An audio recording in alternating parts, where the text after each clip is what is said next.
ఓం శ్రీ సాయిరామ్. భగవాన్ దివ్య శ్రీ చరణాలకు హృదయపూర్వక నమస్కారాలండి. ఈరోజు ఏఎస్బి చెన్నై దివ్య జ్ఞాన యజ్ఞము శ్రీ సత్యసాయి దైనందిన ఆధ్యాత్మిక సత్సంగ వేదిక నేటి విశిష్ట కార్యక్రమము ప్రతి మాసం జరుపుకునేటువంటి భగవద్గీత కర్తవ్య బోధామృతం అనేటువంటిది మనం ప్రతి నెల ఒక రోజున జరుపుకుంటున్నాము. మన సుధాకర్ గారికి వీలైనటువంటి ఒక రోజున దాంట్లో కార్యక్రమంగా ఈరోజు శ్రీమద్ భగవద్గీత కర్తవ్య బోధామృత కార్యక్రమం దానిపైన సత్సంగం ఉంటుంది. ధారావాహిక సత్సంగం 6వ ఎపిసోడ్ భగవద్గీత మీద ఇది. దీనికి విశిష్ట వక్తగా వచ్చినటువంటి మన ఆత్మీయ బంధువులు, మన ఏఎస్బి ఆస్థాన ఉపన్యాసకులు శ్రీ ఉద్దగిరి సుధాకర్ రావు గారు. వీరిని గురించి 2 వాక్యాలు తెలుసుకుందాం. వీరు అసోసియేట్ ప్రొఫెసర్గా ఎల్బి కళాశాలలో విశాఖపట్నంలో రిటైర్ అయ్యారు. 2000 సంవత్సరంలో స్వామి యొక్క సంస్థలో ప్రవేశించారు. 2006 నుంచి 14 దాకా విశాఖపట్నం సిటీ సమితి, అలాగే విశాఖపట్నం జిల్లా ఆ రోజుల్లో ఆ స్థాయిలో అధ్యయన మండలి కన్వీనర్ గాను, సాధనా క్యాంప్ నిర్వాహకులుగా కూడా ఎన్నో గణనీయమైనటువంటి సేవలు వీరు చేశారు. అలాగే రాష్ట్ర స్థాయి ఆధ్యాత్మిక ఫ్యాకల్టీగా కూడా గణనీయమైనటువంటి సేవలు అందించడం జరిగింది. National working group on study circles అనేటువంటి దాంట్లో ఒక ఏపీ తరఫున ఈయన సభ్యులుగా ఎన్నో సేవలు అందించారు. అలాగే మన సాధకులకు పాఠ్యాంశ రచన కూడా వీరు చేశారు. వీరి యొక్క అధ్యయన పాఠ్యాంశాలు నేషనల్ వర్కింగ్ సర్కిల్స్ చైర్మన్ ఆమోదముద్ర కూడా పొందినాయి. అలాగే శ్రీవారి యొక్క దివ్య సందేశాలని మరి ఎంతో రసవత్తరంగా అందించినటువంటి ఘనత వీరికి ఉంది. అలాగే స్వామివారి యొక్క సందేశ వ్యాప్తిలో ఆధ్యాత్మిక ప్రసంగాలు ఇప్పటికీ నిర్విరామంగా, నిరాటంకంగా, ఎంతో ఆసక్తికరంగా అందిస్తున్నటువంటి మేటి వక్త మన సుధాకర్ రావు గారు. వీరు రచించినటువంటి ఆధ్యాత్మిక వ్యాసాలు శ్రీవాణి, సాయి స్పందన మనకు పత్రికల్లో కూడా ప్రచురితమైనవి, అవుతున్నాయి కూడా, సనాతన సారథి లాంటి వాటిల్లో కూడా. అలాగే ఆ విధంగా మరి విశ్రాంత జీవనం గడుపుతున్నప్పటికీ అవిశ్రాంతంగా స్వామి యొక్క పథంలో మరి తన వంతు కృషి చేస్తూ స్వామి యొక్క తత్వాన్ని వ్యాప్తి చేస్తున్నటువంటి మన ఆత్మీయులు, ఆప్తులు అయినటువంటి ఉద్దగిరి సుధాకర్ రావు గారిని తమ అమూల్య సందేశాన్ని ఇవ్వవలసిందిగా మనందరి తరఫున హృదయపూర్వక ధన్యవాదాలు. అలాగే స్వామి యొక్క దివ్యాశీస్సులతోటి, మన అధినేత దంపతుల యొక్క శుభాకాంక్షలతోటి, మన ఆత్మీయ శుభకామలతోటి వారు ఈ ఉపన్యాసంలో పురోగమించాలని, ఎన్నో భావాలను వెలియపరచాలని కోరుకుంటూ అందరికీ సాయిరాం.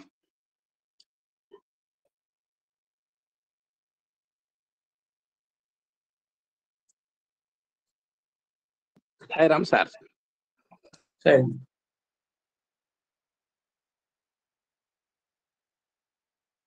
పద్మ గారు ఓకే అండి?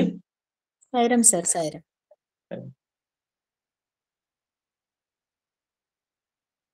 ఓం శ్రీ సాయిరాం. భగవాన్ శ్రీ సత్యసాయి బాబా వారి దివ్య చరణారవిందములకు ప్రణమిల్లుతూ ఈనాటి ఆన్లైన్ ప్రవచన కార్యక్రమానికి విచ్చేసిన అహం సత్యబోధక కుటుంబ సభ్యులందరికీ కూడా సాయిరాం తెలుపుతూ ఒక ప్రార్థనా శ్లోకం.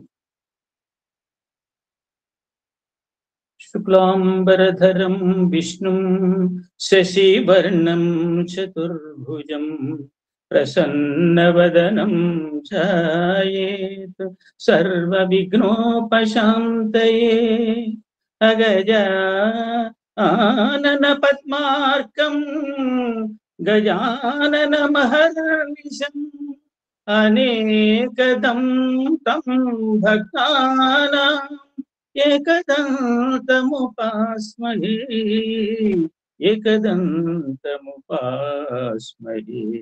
ప్రేమాచల నివాసాయ ప్రేమ గంగా ప్రవాహిని ప్రేమ చైతన్య స్వరూపాయ ప్రశాంతి నిలయే నమః. ఓం శ్రీ గణేశాయ నమః. శ్రీ సరస్వత్యై నమః. శ్రీ గురుభ్యో నమః. హరి ఓం. సభా సరస్వతి నమస్కారం. అందరికీ ముందుగా ముందస్తుగా వినాయక చవితి శుభాకాంక్షలు తెలియజేసుకుంటూ, ఇప్పుడు నేను ఆలపించిన ఈ ప్రార్థనా శ్లోకానికి కొన్ని సందేహాలు ఉన్నాయి. విష్ణువుదా, గణేశుడిదా అనేది కొన్ని పెద్ద పెద్ద ఆధ్యాత్మిక శాస్త్రవేత్తలు చెప్పిన వాటిని అన్నిటిని నేను చదివి క్రోడీకరించి ఉంచాను. దాన్ని మనం ఇప్పుడు మన ధారావాహికలో అది అర్థం రాకుండా చివరిలో చెప్పుకుందాం అన్నమాట. సాయిరాం. శ్రీమద్ భగవద్గీత కర్తవ్య బోధామృతం అనే ధారావాహిక ప్రసంగంలో ఈ రోజు మనం 6వ భాగంలోకి ప్రవేశిస్తున్నాం. ఒక్కసారి గతంలో ఏం చెప్పుకున్నామో ఒక్క నిమిషం పునశ్చరణ చేసుకుని మనం ముందుకు వెళదాం.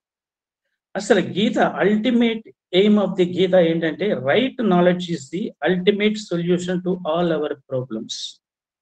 అంటే సరి అయిన జ్ఞానమే మన సమస్యలన్నిటికీ సమాధానం. ఆ జ్ఞానం మనకి గీతలోనే దొరుకుతుంది అనమాట. ఈ గీత అనేది ఏంటంటే, ఒక ఆధ్యాత్మిక శాస్త్రవేత్త అంటాడు, Gita is nothing but a dynamic prescription for human life. అంటే మానవాళి కోసము ఇది ఒక చూసారా, డాక్టర్ గారు మన దగ్గరికి వెళ్తే ఒక ప్రిస్క్రిప్షన్ ఇస్తారు, ఔషధ పత్రం అంటారు దాన్ని. ఔషధ పత్రంలో ప్రిస్క్రిప్షన్లో ఏం మందులు వాడాలి, ఎంత మోతాదులో వాడాలి, ఎలా వాడితే మీ ఆరోగ్యం బాగుంటుంది అని చెప్పినట్లుగానే గీత కూడా మన లైఫ్కి ఏంటంటే, మన అవరోగం తగ్గించడానికి ఇది ఒక ప్రిస్క్రిప్షన్ లాంటిది గీత కూడా మనకి.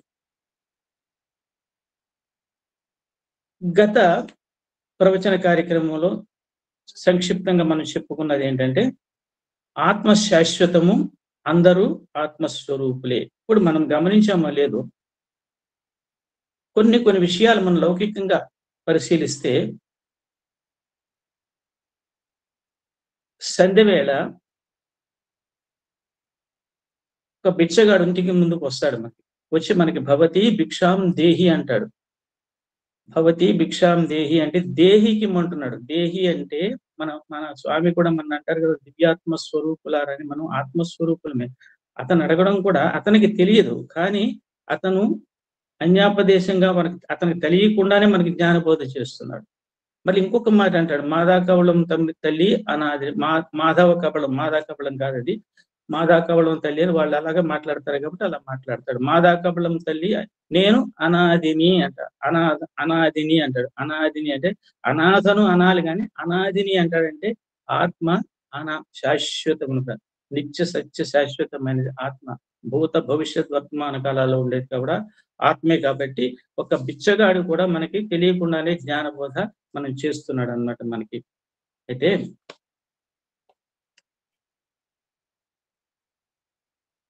అది ఒక పాయింట్ గతంలో చెప్పుకున్నది మనకి. 30వ శ్లోకంలో మీరు చూస్తే సర్వస్య సర్వభూతాన్ని రెండు సార్లు సర్వ శబ్దాన్ని వాడాడు. మీరు వీలైతే చిన్న చిన్న పుస్తకాలు దగ్గర పెట్టుకుంటే మంచిది మనకి.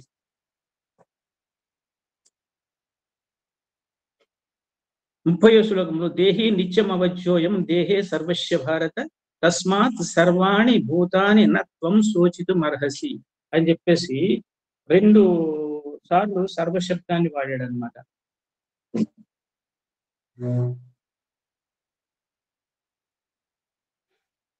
ఎందుకు వాడాడు 2 సార్లు సర్వశబ్దాన్ని ఎందుకు వాడాడంటే, దీన్ని బట్టి మనం ఏం తెలుసుకోవాలంటే, సమస్త ప్రాణుల యొక్క దేహములందును ఆ దేహం ఏ జాతికి చెందినను, ఇది బాగా గమనించండి, సమస్త ప్రాణుల యొక్క దేహమునందును ఆ దేహము ఏ జాతికి చెందినను, ఏ మతమునకు చెందినను, స్త్రీ అయినను పురుషుడైనను జంతువైనను స్థావరమైనను సరియే, ఆత్మ వసించుచున్నదనియు సర్వుల యందు సమానముగా వర్తించుచున్నదనియు స్పష్టమవుతుంది. ఈ సర్వశబ్దాలు 2 సార్లు వాడడం వల్ల స్థావర జంగమాల్లో కూడా ఆత్మ సమానంగా వ్యాపించి ఉన్నది అని మనం తెలుసుకోవాలన్నమాట.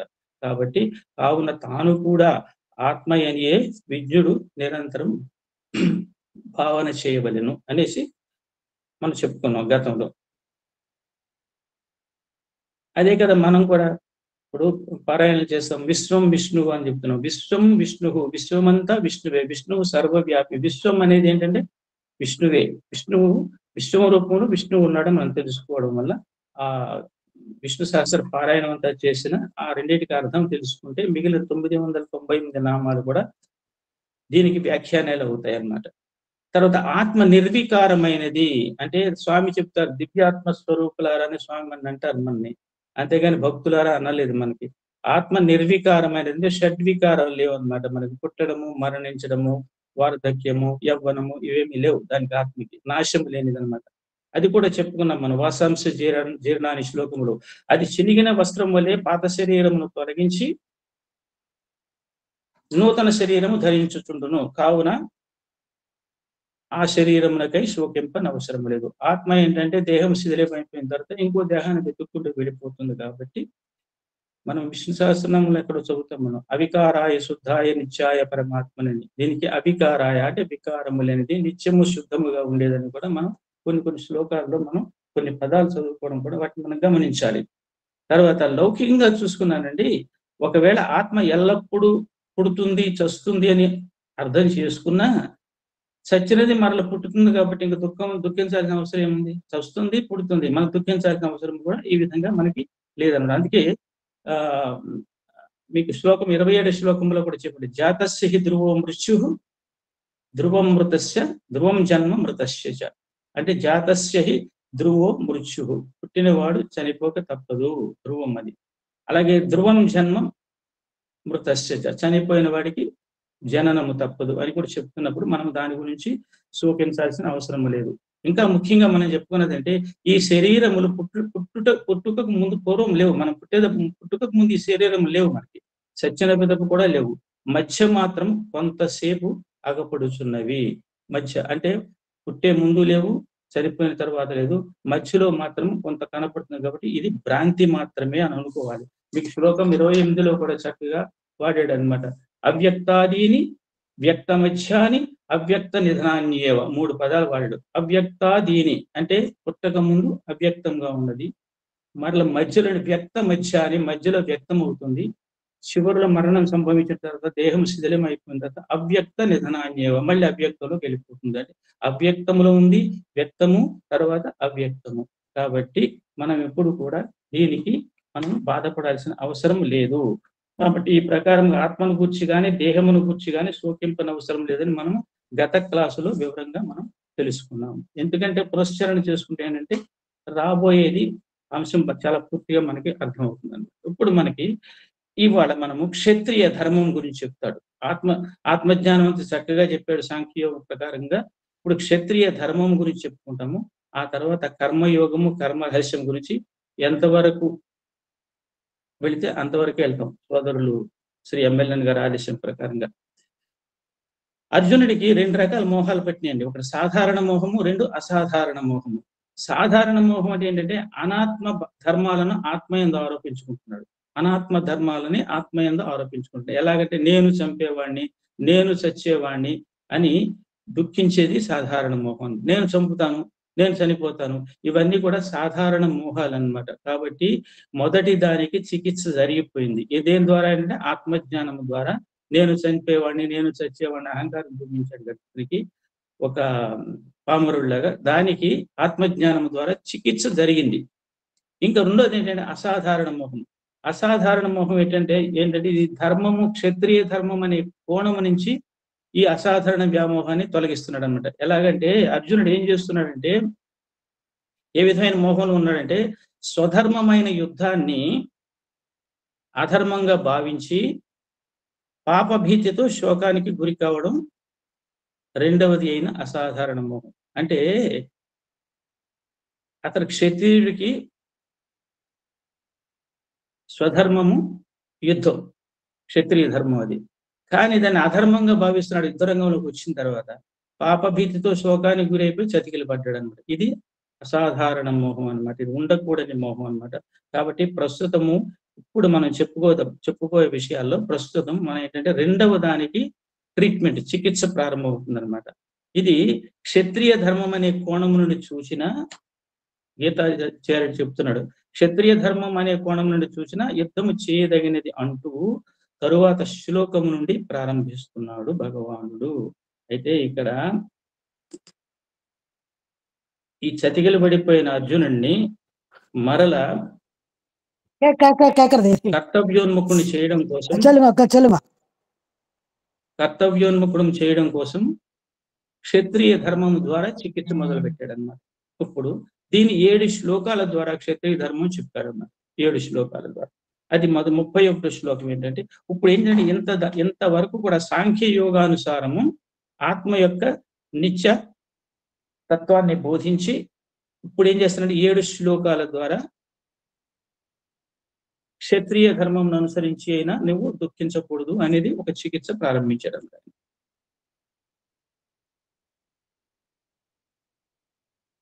31 శ్లోకం.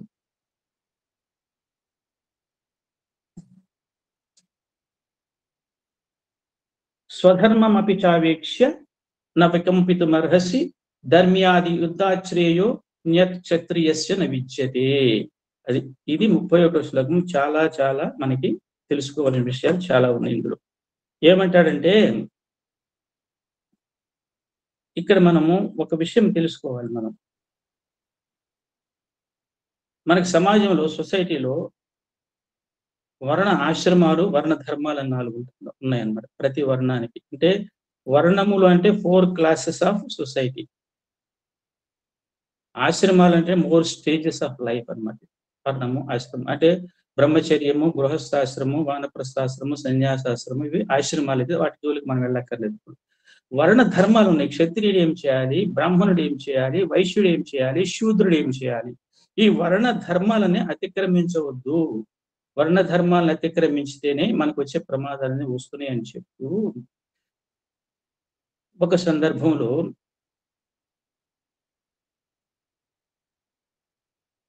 కంచి కామకోటి పీఠాధిపతి నడిచే దైవం చంద్రశేఖరాచార్య ఉన్నారు కదా, చంద్రశేఖర పరమాచార్య. ఆయనకి రవీంద్రనాథ్ ఠాగూర్ కూడా మహాభక్తుడు. ఆయన కూడా స్వామివారి అంటే మంచి గౌరవం ఉంది. స్వామివారి తత్వం పట్ల ఆకర్షితుడైన వాడు ఆయన కూడా మహాజ్ఞాని. ఒక్కసారి వీళ్ళిద్దరికీ కామన్ గా డివోటీ అయిన, అంటే ఆయనకి శిష్యుడు ఈయనకి భక్తుడు అనుకోండి, అయిన వాడు స్వామి అనే ఒక ఆయన ఏం చేశాడంటే, స్వామి రవీంద్రనాథ్ ఠాగూర్ దగ్గరికి వెళ్ళాడు అన్నమాట. వెళ్ళి, నేను ఇప్పుడు పరమాచార్య దగ్గర నుంచి వస్తున్నానండి, అక్కడ కొన్ని పూజా కార్యక్రమాలు జరిగాయి, జాగ్రత్తగా వినండి. ఎందుకంటే వర్ణాశ్రమ ధర్మాల గురించి ఎంత చక్కగా మనకి పరమాచార్య చెప్పారు చూడండి. వర్ణ ధర్మాలను మనం అతిక్రమించకూడదు. ఏ వర్ణము వాడు ఆ వర్ణములోనే ఆ ధర్మాలను పాటిస్తే ధర్మం 4 పాదాల నడుస్తుంది అనేది మనకి అంతర్గతార్థం అన్నమాట. ఇది ఎందుకు వెళ్ళేవాయాను పరమాచార్య దగ్గరికి అని అన్నారు. అంటే ఆయన అంటాడు, స్వామి అక్కడ నవావరణ పూజ, కన్యా పూజ, సుమంగళి పూజ ఇత్యాది పూజలు జరుగుతున్నాయి. కాబట్టి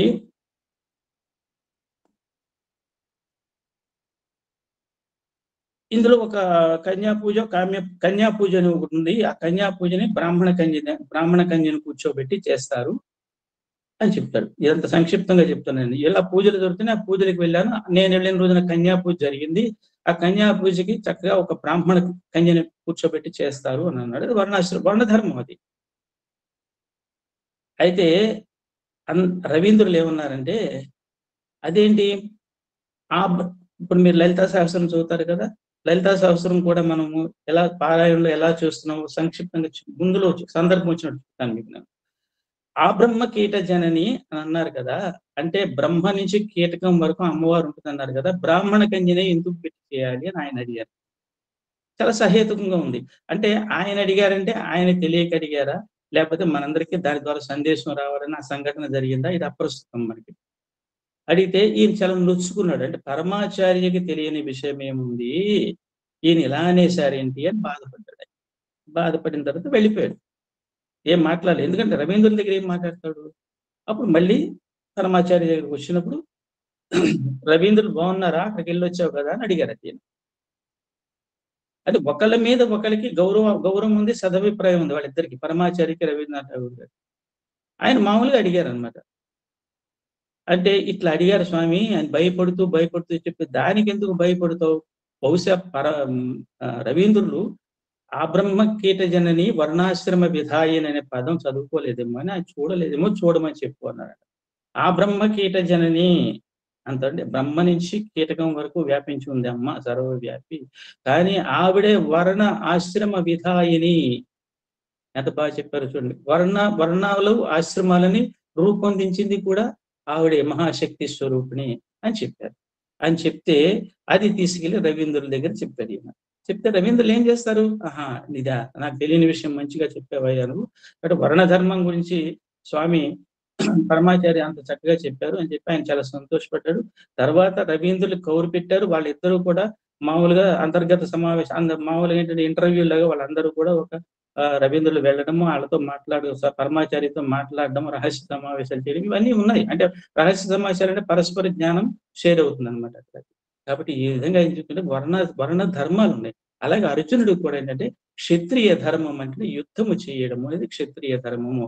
ఆ క్షత్రియ ధర్మము ధర్మ యుద్ధం అనే కోణము నుంచి ఇప్పుడు అతన్ని కర్తవ్యోన్ముఖుని చేయడం కోసం కృష్ణ భగవానుడు ఇది చెప్పాడు. ఏం చెప్పాడు? స్వధర్మమపి చావేక్ష్య న వికంపితుమర్హసి ధర్మ్యాది యుద్ధాశ్రయోన్యత్ క్షత్రియస్య న విద్యతే.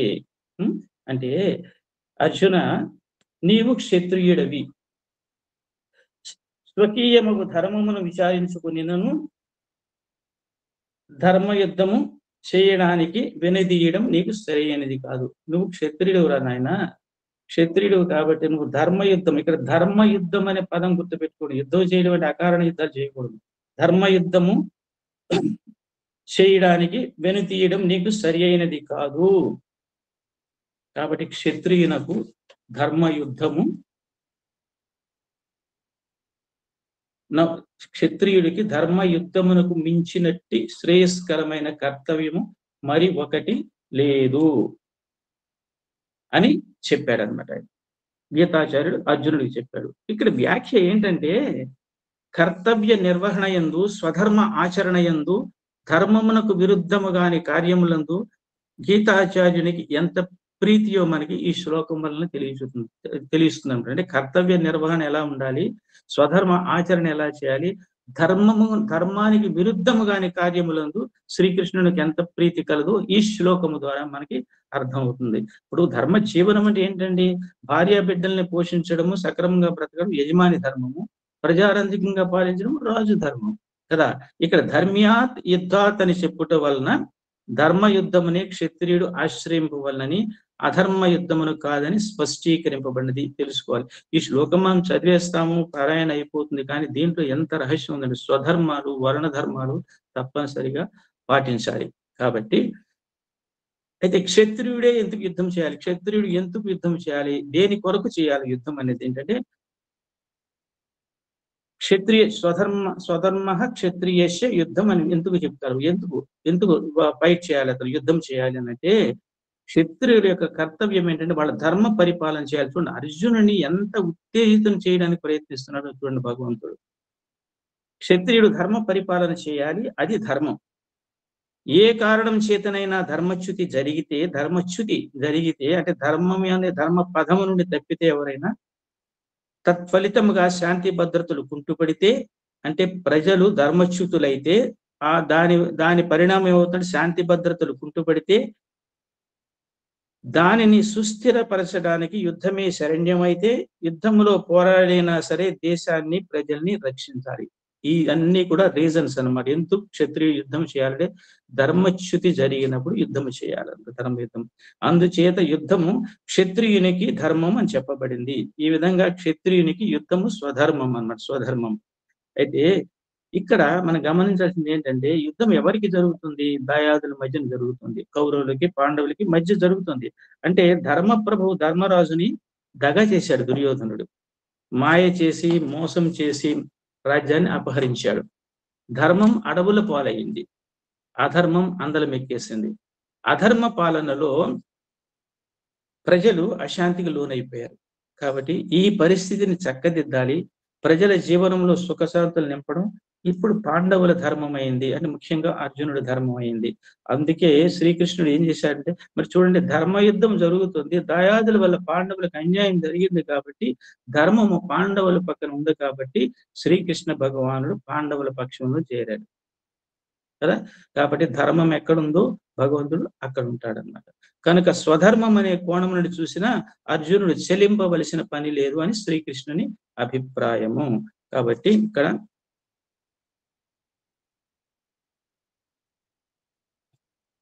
32వ శ్లోకంకి వస్తాం అన్నమాట మనం. యదృచ్ఛయాచోపపన్నం స్వర్గద్వారమపావృతం సుఖినః క్షత్రియాః పార్థ లభంతే యుద్ధమీదృశం. అంటే యదృచ్ఛయ మనం వాడతాం కదా, యాదృచ్ఛికంగా జరిగిపోయిందండి, అనుకోకుండా జరిగిపోయిందండి అని చెప్తాడు. నీకు స్వధర్మము, నీ యుద్ధము నీకు స్వధర్మం అని చెప్పిన తర్వాత నీకు అనుకోకుండా లభించింది ఈ అవకాశము అని, ఓ అర్జున, అప్రయత్నముగానే లభించినట్టు తెరవబడిన స్వర్గద్వారం వంటిది ఇట్టి యుద్ధమును ఏ క్షత్రియులు పొందుదురో వారు నిక్కముగా ధన్యులు. ఇప్పుడు నీకు స్వర్గద్వారము తెరవబడింది యుద్ధము ద్వారా, అంటే అప్రయత్నంగా నీ ప్రయత్నం లేకుండానే వచ్చింది కాబట్టి ఇటువంటి అవకాశాన్ని వదులుకోకూడదు అని చెప్పేసి, ఇటువంటి అవకాశాన్ని ఏ క్షత్రియుని పొందుతాడో వాళ్ళు నిక్కముగా వాళ్ళు ధన్యులే. ఏపి నువ్వు కోరకుండా వచ్చింది నీకు యుద్ధం, ఇది ధర్మ యుద్ధము చెయ్యి అని చెప్తూ ఇక్కడ మనం గమనిస్తే పార్థ అనే నామం వాడాడు. పార్థ అంటే పృథ, కుంతీదేవి పేరు పృథ అనే మరొక పేరు ఉందనమాట. అంటే ఈ శ్లోకంలో అర్జునుడిని పార్థ అని సంబోధించడం ఏంటంటే, శ్రీకృష్ణమూర్తి ఏం చేశాడంటే అర్జునుని తల్లియగు కుంతీదేవి ఏం చేసిందంటే క్షాత్ర ధర్మ నిర్వహణను గురించిన ఒక సందేశాన్ని పంపింది శ్రీకృష్ణుడి ద్వారా అర్జునుడికి. ఆ సందేశాన్ని నువ్వు పాటించు అని చెప్తున్నాడు అనమాట. ఎలాగంటే ఈ పార్థాన్ని సంబోధనలో ఎంతో భావం నిగూఢంగా ఉంది. ఎలాగంటే అట్టి భావస్పృహతోనే అర్జునునికి స్ఫూర్తిని ఇవ్వాలని భావించి శ్రీకృష్ణుడు పార్థ అని పిలిచాడు. అంటే పార్థ అని ఎందుకు పిలిచాడు, రిమైండర్ అనమాట. నీ తల్లి పంపించిన సందేశాన్ని నువ్వు గుర్తుపెట్టుకో. ఎప్పుడు ఈ సందేశాన్ని పంపింది అంటే, శ్రీకృష్ణుడు రాయబారానికి హస్తనికి వెళతాడు, వెళుతున్న సంధి విఫలం అయిపోతుంది, యుద్ధం అనివార్యం అని తేలిపోతుంది. తేలిపోతున్నప్పుడు కృష్ణుడు ఇంకా వెనుతిరిగాడు. వెనుతిరిగినప్పుడు తిరిగి పాండవుల దగ్గర వస్తూ ఆయన మర్యాద ప్రకారంగా అత్తమ్మ దగ్గరికి వెళ్ళాడు, మేనత్త దగ్గరికి వెళ్ళాడు, కుంతీదేవిని దర్శించుకోవడానికి వెళ్ళాడు. వచ్చేటప్పుడు చెప్పాలి కదా వెళ్ళొస్తానని చెప్పేసి. ఆ సమయంలో కుంతీదేవి ఏం చేసిందంటే, వెళ్ళాడు, అత్త ఇలా జరిగింది, మరి ఏం చేయమంటావు అని అడిగితే కుంతీదేవి ఒక సందేశాన్ని పంపింది కృష్ణుడి ద్వారా. ఎవరికి? పాండవులకి, ముఖ్యంగా అర్జునుడికి. ఏ తత్ ధనంజయో వాచ్యో నిత్యోద్యుక్తో వృకోదరః యదర్థం క్షత్రియాసుతే తస్య కాలో యమాగత. ఇది భగవద్గీతలో లేదులేండి మీకు. యదర్థం క్షత్రియాసుతే తస్య కాలో యమాగత అంటే, కృష్ణ క్షత్రియ జనని దేని కొరకు కుమారుని కంటుందో చూడండి ఎంత చక్కగా చెప్పింది. అంటే ఒక్కసారి ఉలిక్కి పడేటట్టుగా చెప్పింది అన్నమాట అర్జునుడికి. కృష్ణ క్షత్రియ జనని దేని కొరకు కుమారుని కంటుందో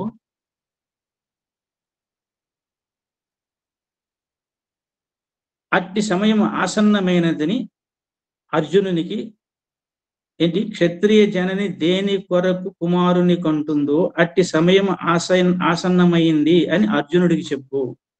తర్వాత నిరంతరము పోరాట పటిమను ప్రదర్శించే భీమునికి కూడా నా మాటగా చెప్పు.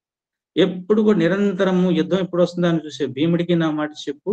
తర్వాత క్షత్రియ స్త్రీ కుమారుని ఎందుకు కొంటుందో ఆ ఉద్దేశాన్ని నెరవేర్చమని కూడా, అట్టి సమయం వచ్చిందని చెప్పి కూడా నువ్వు అర్జునుడికి చెప్పు అని ఒక సందేశాన్ని పంపించింది అనమాట. అందు గురించి పార్థ అనే పదాన్ని వాడాడు అనమాట ఇక్కడ. కాబట్టి ఇక్కడ స్వర్గద్వారం అపావృతం అని పెట్టాడు. ఇక్కడ స్వర్గద్వారం అపావృతం అంటే, నీకు అనుకోకుండా యుద్ధం వచ్చింది, ఈ యుద్ధం చేసావు అనుకో, నువ్వు యుద్ధంలో మరణిస్తే స్వర్గానికి పోతావు, లేదు జయించావు అనుకో రాజ్యభోగాలు అనుభవిస్తావు. కాబట్టి ఈ అవకాశం నీకు అనుకోకుండా వచ్చేసింది, యాక్సిడెంటల్ గా వచ్చేసింది. కాబట్టి ఈ అవకాశాన్ని మిస్ చేసుకోకు అని చెప్తూ ఇక్కడ స్వర్గం ఎందుకు వాడాడు అంటే, ఇక్కడ బాహ్య యుద్ధము అంతర్యుద్ధము రెండు రకాలు ఉంటాయి. బాహ్య యుద్ధం అంటే బాహ్య యుద్ధము క్షత్రియులకు మాత్రం కలదు. బాహ్య యుద్ధం అంటే అంతర్యుద్ధం ఏంటంటే కామక్రోధాదులతో, రాగద్వేషాదులతో, దుష్ట వాసనలతో పోరు ప్రతి వారికిని కలదు. అంటే బాహ్య యుద్ధం మధ్య క్షత్రియులే చేస్తారు. కానీ అంతర్యుద్ధం మనందరం చేయాలి. ఎలాగంటే కామక్రోధాదులతో, రాగద్వేషాదులతో, దుష్ట వాసనలతో ప్రతిరోజు మనం కురుక్షేత్రం చేయాల్సిందే మనం. కాబట్టి బాహ్య యుద్ధమున ధర్మపూర్వకంగా ఆచరించును స్వర్గం లభించును. అంటే బాహ్య యుద్ధాన్ని ధర్మపూర్వకంగా ఆచరిస్తే వాడికి క్షత్రుడికి స్వర్గం వస్తుంది. కానీ అంతర్యుద్ధంలో గెలిచిన వాళ్ళకి, అంతర్యుద్ధంలో ఈ కామక్రోధ అరిషడ్ వర్గాలతో నిరంతరం పోరాడుతూ సక్సెస్ పొందినడికి ఏమవుతుంది, మోక్ష ప్రాప్తి కలుగుతుంది అనమాట. కాబట్టి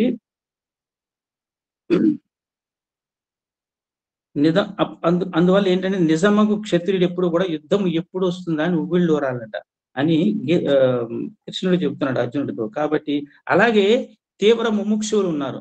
ముముక్షువులు అంటే ఏంటంటే భగవంతుడిని కోరుకుంటారు. వాళ్ళకి ఏంటంటే నరకం స్వర్గం అక్కర్ల, మోక్షమే కావాలి వారికి. కాబట్టి ఈ ముముక్షువులు ఏం చేస్తారంటే మాయతో, అజ్ఞానముతో ఎప్పుడూ యుద్ధం చేస్తూ మాయని తో కాచుకొని ఉంటారన్నమాట వాళ్ళు. కాబట్టి క్షత్రియులకు యుద్ధమందు వలె ముముక్షువుకు అవిద్యతో పోరాడాలి. అంటే క్షత్రువులు ఎప్పుడూ కూడా యుద్ధం చేయాలి, శత్రువులతో పోరాడాలి, ప్రజలను సంరక్షించాలి.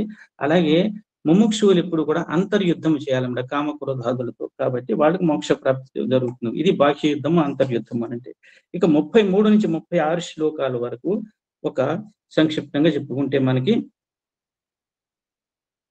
అర్జున, ఈ యుద్ధంలో నీకు ఈ యుద్ధం చెయ్యి, ఎందుకంటే ఇది ధర్మబద్ధమైన యుద్ధమే. కాబట్టి ఒకవేళ నువ్వు దీనిని ఆచరింపకున్నచో వచ్చే పరిణామాలు చెప్తున్నాడు అనమాట. అంటే నువ్వు అర్జున ఇది ధర్మ యుద్ధము, గో అహెడ్. నువ్వు చెయ్యకపోతే నీకు వచ్చే నష్టం ఏంటని చెప్తున్నాడు. ఏంటంటే స్వధర్మము నుండి పారిపోయిన వాడవగుదవు.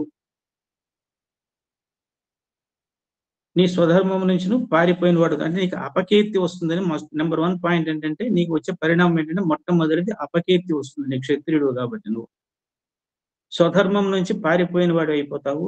దానివల్ల నీవు పోగొట్టుకునేది స్వధర్మాన్ని, కీర్తిని, పొందేది పాపాన్ని. అంటే నువ్వు యుద్ధం చేయకపోతే నువ్వేంటంటే స్వధర్మం చేయలేదని, పాటించలేదని కీర్తి పోతుంది, పొందేది నువ్వు పాపాన్ని.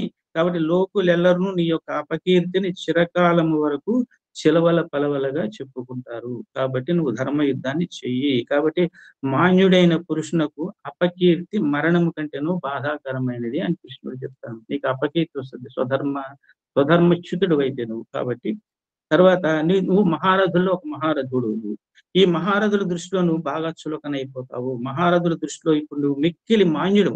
మహారథులందరిలో కూడా నువ్వు చాలా గౌరవింపదగ్గ వ్యక్తిగా మహారథుడుగా ఉన్నావు నువ్వు. కాబట్టి యుద్ధానికి విముఖుడు అయ్యావు అనుకో, నువ్వు వీరి దృష్టిలో నువ్వు ఎంతో చులకనైపోతావు. అంతేకాక నీవు పిరికి వాడవై యుద్ధం నుండి పారిపోయినట్లు భావించుడు. అంటే మొట్టమొదటిది స్వధర్మాన్ని ఆచరించలేదు కాబట్టి నీకు అపకీర్తి వస్తుంది. తర్వాత మహారథుల దృష్టిలో నువ్వు చులకనైపోయి పిరికివాడు అనిపించుకుంటావు అనమాట. ఇకపోతే శత్రువులు అవకాశం దొరుకుతున్నారు. శత్రువు ఎప్పుడు ఎవడు తప్పుకు దొరుకుతాడని చూస్తారు. శత్రువులు అందరికీ ఉంటారన్నమాట.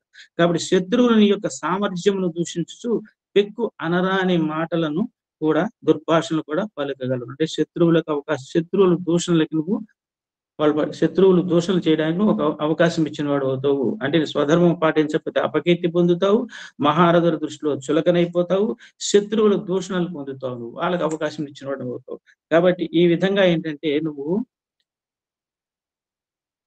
ఈ 3 రీజన్స్ వల్ల నువ్వు యుద్ధం చెయ్యాలి తప్పనిసరిగా. అపకీర్తి పొందకు, మహారథుల దృష్టిలో చులకనవ్వకు, శత్రువులు నేను దూషించే అవకాశాన్ని వారికి ఇవ్వకు అని చెప్పేసి 37వ శ్లోకం చూడండి. అక్కడ 33 నుంచి 36 వరకు ఇదే అపకీర్తి, మహారథుల దృష్టిలో చులకన, శత్రువుల దూషణ, ఈ మూడింటిని 3 శ్లోకాల్లో వాడు చెప్పాడు అనమాట. ఇంకా 37వ శ్లోకంకి వస్తే హతో వా ప్రాప్యస్య స్వర్గం జిత్వా వా భోక్ష్యసే మహిం తస్మాదుత్తిష్ట కౌంతేయ యుద్ధాయ కృత నిశ్చయ అని చెప్తాడు. అంటే ఓ అర్జున, నీవి ధర్మయుద్ధమున శత్రువులచే చంపబడినచో స్వర్గమును పొందుతావు, అట్లు కాక నీవే జయించినచో భూలోక రాజ్యాన్ని అనుభవిస్తావు. ఈ ప్రకారముగా 2 విధములా నీకు మేలే కావున కృత నిశ్చయుడవై యుద్ధానికి సంసిద్ధుడు కమ్ము అని అన్నాడు. బాగానే ఉంది. అయితే ఇక్కడ కీడించి మేలేంచాలని హతోవా ఎందుకు వాడాడు? హతోవా అంటే హత్య అన్నమాట. అంటే నువ్వు శత్రువులు చేసి చంపబడతావు అనుకో, నువ్వు స్వర్గంలోకి పోతా ఉంటావు. చంపబడి అనే పద హతోవ అనే పదాన్ని ముందుకు ఈ అపశబ్దాన్ని ఎందుకు వాడాలి అంటే ఏ విషయమైనా మనం చేసినప్పుడు మనము నెగిటివ్ చూసుకుని ముందు నెగిటివ్ తో జాగ్రత్తగా ఫైట్ చేసేటట్లు ఉండాలన్నమాట. మనం కీడించి మేలించాలంటారు కాబట్టి పెద్దలు యుద్ధంలో జయాపజయాలు రెండూ లాభాలేనని తేలినా పరమాత్మ ముందుగా మరణాన్ని ప్రస్తావించి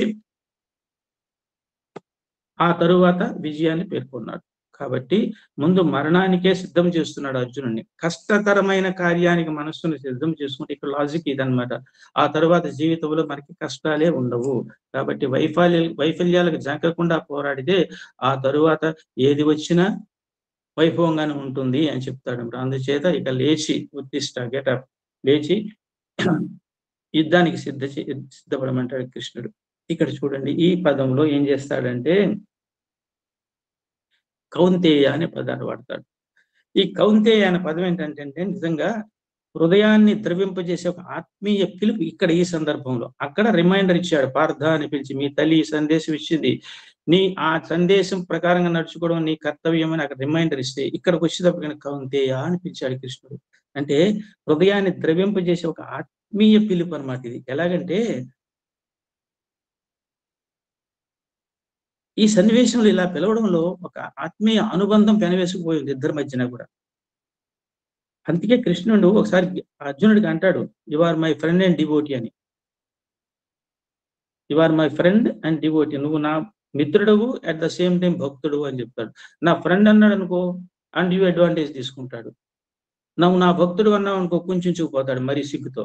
కాబట్టి అవసరమైన చోట నువ్వు చనువుగా ఉండు, అవసరమైన చోట నువ్వు భక్తుడుగా ఉండు అని చెప్పేసి. అలాగే ఇక్కడ కూడా ఏం చేశాడంటే కౌంతేయ అని ఆత్మీయంగా పిలిచాడంటే తన మిత్రుడి కింద ఆత్మీయుడిగా పిలిచాడనమాట. అంటే మేనత్త కొడుకే కదా అందు గురించి ఏదో అనుబంధం ఉంది ఇందులో ఆ పిలుపులో.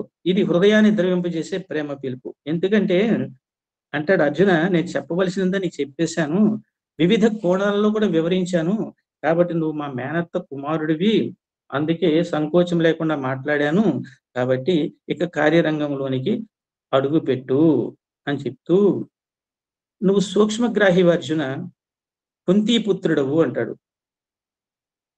కౌంతేయ అంటే కుంతీపుత్రుడు కూడా. నువ్వు సూక్ష్మగ్రాహివి అంటే ఏది చెప్పినా సరే ఏకసంధాగ్రాహి సూక్ష్మగ్రాహి అంటే చెప్పింది వెంటనే అర్థం చేసుకుంటాడు అనమాట. సూక్ష్మగ్రాహివి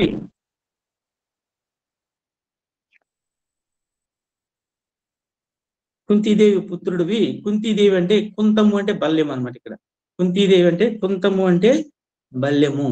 బల్యం అంటే బల్యము చివరి ఎలా ఉంటుంది, చాలా కుశాగ్ర బుద్ధి అంటారు, చాలా పదునుగా చాలా సూదిలాగా ఉంటుంది అనమాట. కాబట్టి నువ్వు కుంతము అంటే బల్యము కాబట్టి బల్యమంత కుశాగ్ర బుద్ధి కలవాడు అనే అర్థం వచ్చేటట్టుగా కౌంతేయ అని వాడాడు అనమాట. కాబట్టి నడుం బిగించు, మీ అమ్మ ఎందుకు జన్మనిచ్చిందో ఆ కార్యాన్ని నెరవేర్చమని నీ ద్వారా ఆమె నీకు, నా ద్వారా నీకు ఆమె ఆ సందేశాన్ని ఇచ్చింది.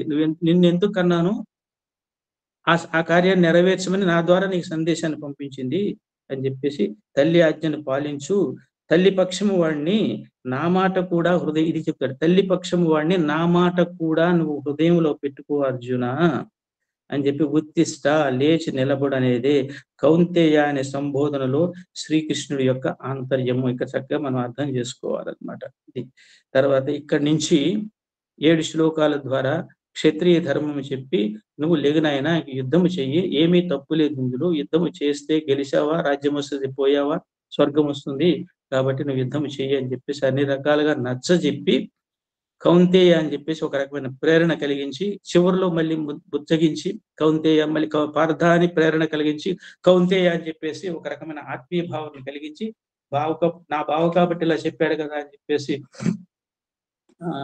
ఒక రకమైన ఉత్సాహంతో ముందుకు వెళ్తాడని చెప్పేసి అట్లా కర్తవ్యోన్ముఖంగా చేయడం కోసం ఇంత చక్కగా 7 శ్లోకాల్లో క్షత్రియ ధర్మాన్ని బోధించాడు అనమాట.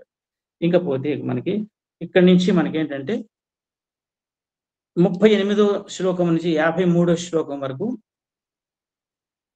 17 శ్లోకాల్లో కర్మయోగ రహస్యం చెప్తాడు. కర్మ ఎలా చేయాలి, కర్మ అంటే ఏమిటి, కర్మయోగం అంటే ఏంటి, సకామ కర్మ ఏంటి, నిష్కామ కర్మ ఏంటి, ఇలా చాలా వివరంగా 17 శ్లోకాల్లో చెప్పగలుగుతాడు. ఎంతవరకు వెళ్తే అంతవరకు వెళ్దాం మనం 12 గంటల వరకు. అయితే గీత ఇక్కడ ఏం చేస్తుందంటే 38వ శ్లోకం నుంచి ఒక అందమైన టర్మ్ తీసుకుంటుంది, మలుపు తిరుగుతుంది అనమాట. ఎలాగంటే ఈ కర్మ యోగానికి బాట సుగమం చేస్తుంది అనమాట. అంటే కర్మ లేకుండా మనం జీవితంలో ఒక క్షణం కూడా మనం బ్రతకలేమంత. కాబట్టి కర్మ చేస్తుంటాం కానీ ప్రతి కర్మను అవగాహనతో ఆచరించగలిగితేనే కర్మ అనేది యోగంగా మారి అమృతమయ జీవితాన్ని ప్రసాదిస్తుంది. కర్మ ఏదో గుడ్డెద్దు చేలో బట్టి చేయకుండా అవగాహనతో ఆచరించాలి. ఇది ఈ విషయం కూడా స్పష్టంగా మనకి గణపతి గురించి చెప్తున్నప్పుడు ఇంకా బాగా అర్థమవుతుంది మనకి. ప్రతి కర్మని మనం క్షుణ్ణంగా అర్థం చేసుకుని అవగాహనతో ఆచరిస్తే it is nothing but karma yoga అనమాట. కాబట్టి అది మనకి ఒక రకమైన అమృతమైన జీవితాన్ని మనకి ప్రసాదిస్తుంది అనమాట. ఇది ఒక రకంగా చెప్పాలంటే 38వ శ్లోకం నుంచి కర్మయోగానికి పునాది పడుతుంది అనమాట. ఇక్కడ చూడండి, చాలా చక్కని శ్లోకం అనమాట ఇది. 38వ శ్లోకం.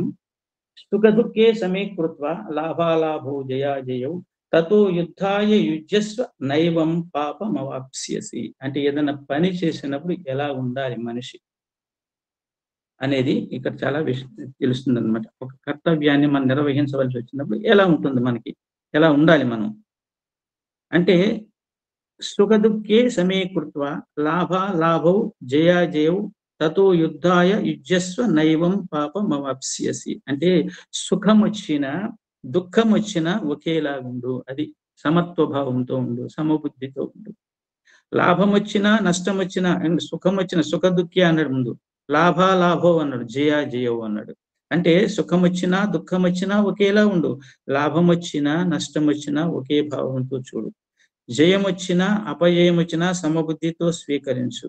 కాబట్టి యుద్ధానికి సన్నద్ధుడు కావున అర్జున, ఇలా చేస్తే నీకు ఏ పాపము అంటదు అని చెప్తాడు అనమాట. అంటే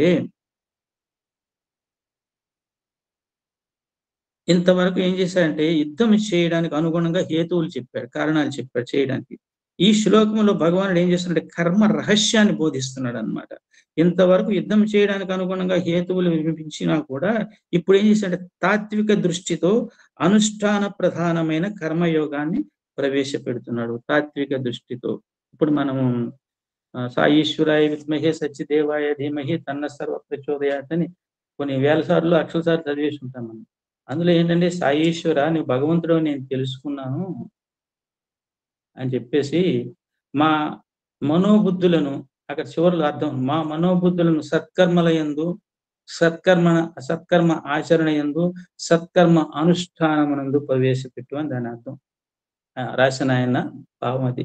అంటే మా మనోబుద్ధులను సత్కర్మల యందు సత్కర్మ ఆచరణ యందు సత్కర్మ అనుష్ఠానమునందు ప్రవేశపెట్టమన్నాడు. ఆచరణకి అనుష్ఠానానికి చాలా తేడా ఉంది.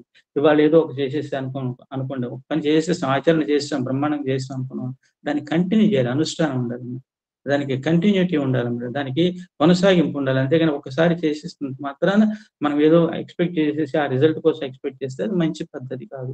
సదా ధర్మ కార్యాలు మంచి పనులు ఇప్పుడు కూడా చేస్తూనే ఉండాలి. ఆచరణ అనుష్ఠానం అనేది చాలా మనకి ధర్మ పదంలో నడిచేవాడికి, భక్తి పదంలో నడిచేవాడికి చాలా అవసరం అన్నమాట. కాబట్టి ఈ విధంగా ఏంటంటే ఇప్పుడు తాత్విక దృష్టితో వాడిని ఏంటంటే ప్రధానమైన కర్మయోగాన్ని ప్రవేశపెడుతున్నాడు అనమాట. ఇప్పుడు కర్మాచరణలో రాగద్వేషాలు ఎలా ఉంటాయి, ఇది చాలా డీప్ గా అనాలిసిస్ చేయాల్సిన విషయం అండి. కర్మాచరణలో రాగద్వేషాలు ఎలా ఉంటాయి అంటే, కర్మాచరణ చేసినప్పుడు అంటే రాగద్వేషాలు అంటే మనందరికీ కూడా ఉంటాయి. రాగద్వేషాలు చేసినప్పుడు మనం ఒక పని చేసాం అనుకోండి, కొంతమంది గురించి ఉద్దేశం చేయడము, కొంతమంది గురించి చెడగొట్టడము ఏదో చేస్తాం. ఈ రాగద్వేషాలు చాలా విపరీతమైన మనస్తత్వం అన్నమాట. అది రాగద్వేషాలు అంటే ఏది చేరువైతే మనకు సుఖమో దానిపై మనకు రాగం ఉందని అర్థం, ఏది దూరం అయితే మనకు సుఖము దానిపై మనకి ద్వేషం ఉందని అర్థం. ఇంతకంటే సింపుల్ గా చెప్పాల్సిన అవసరం లేదు మీకు. కాబట్టి వ్యక్తుల విషయంలో కూడా అంతే, ఇవే రాగద్వేషాలు. రాగద్వేషాలను తృప్తిపరిచేందుకు కర్మ చేయకూడదు. ఇది మనం తెలుసుకోండి కర్మయోగ రహస్యం ఏంటంటే, కర్మ అవుతుంది, నువ్వు రాగద్వేషాలను తృప్తిపరచడానికి చేస్తే అది కర్మ. రాగద్వేషాలను తృప్తి పరిచేందుకు కర్మ చేయకూడదు. మనం రాగద్వేషాలతో మనం పని చేస్తే ఏమవుతుందంటే ప్రతీకార చర్యలు వస్తాయి మనకు దాని రిజల్ట్. కాబట్టి రాగద్వేషాలను తృప్తి పరిచేందుకు కర్మ చెయ్యకూడదు. ధర్మాధర్మాలను దృష్టిలో ఉంచుకొని కర్మలను ఆచరించాలి. ఇలా ధర్మాధర్మాల పరిధిలో నుండి యుద్ధం మనం చేస్తే నీకు పాపము అంటదు అని చెప్తాడు అన్నమాట. ఇది అంటే రాగద్వేషాలతో నువ్వు యుద్ధం చేయొద్దు అని చెప్పాడు అన్నమాట. అంటే ఇక్కడ సమబుద్ధి అనేది అదే. కర్మరంగంలో ప్రవేశించే ముందు కర్మ ఎలా చేయాలో క్షుణ్ణంగా తెలిసి ఉండాలి. ఇది సమత్వ బుద్ధి. కాబట్టి అది పాయింట్. కర్మ ఎలా చేయాలో క్షుణ్ణముగా తెలిసి ఉండాలంటే ఈ ఈ ఈ దానికి ఒక ప్రాసెస్ ఉంటుంది అనమాట. ఆ విధానం తెలిసి ఉండాలి. రాగద్వేషాలు లేకుండా ఉండాలి. రెండో పాయింట్. ధర్మాధర్మాల అవలోకనం జరుగుతూ ఉండాలి. ఈ విధముగా రాగద్వేషాలను సమం చేసి వాటి కార్యాలైన సుఖదుఖాలను లాభాలాభాలను జయములను సమంగా చూసే సమబుద్ధిని ఏర్పరచుకొని ఆ తర్వాత యుద్ధానికి సిద్ధముగా అర్జున అంటున్నాడు. అంటే రాగద్వేషాలని వీళ్ళు నా వాళ్ళు నా వాళ్ళు కాదనేది ఈ భావనలు మనం వదులుకొని నువ్వు సమత్వ బుద్ధితో యుద్ధము చెయ్యి అంటే ఈ అవగాహననే ఈ నేర్పరితనము అంటారనమాట. అయితే ఇక్కడ ఉదాహరణకి ఏంటంటే రాగద్వేషాలు వద్దని పాండవులకు చెప్తున్నాడు అర్జునుడి. కానీ రాగద్వేషాలు అర్జునుడి దగ్గర లేవా? ఉన్నాయా? పాండవుల దగ్గర ఉన్నాయా? కౌరవుల దగ్గర ఉన్నాయా? ఒకసారి చూద్దాం మనం. ఈ దుర్యోధనుడు అసలు యుద్ధానికి పురిగొల్పింది ఎవరు? దుర్యోధనుడు.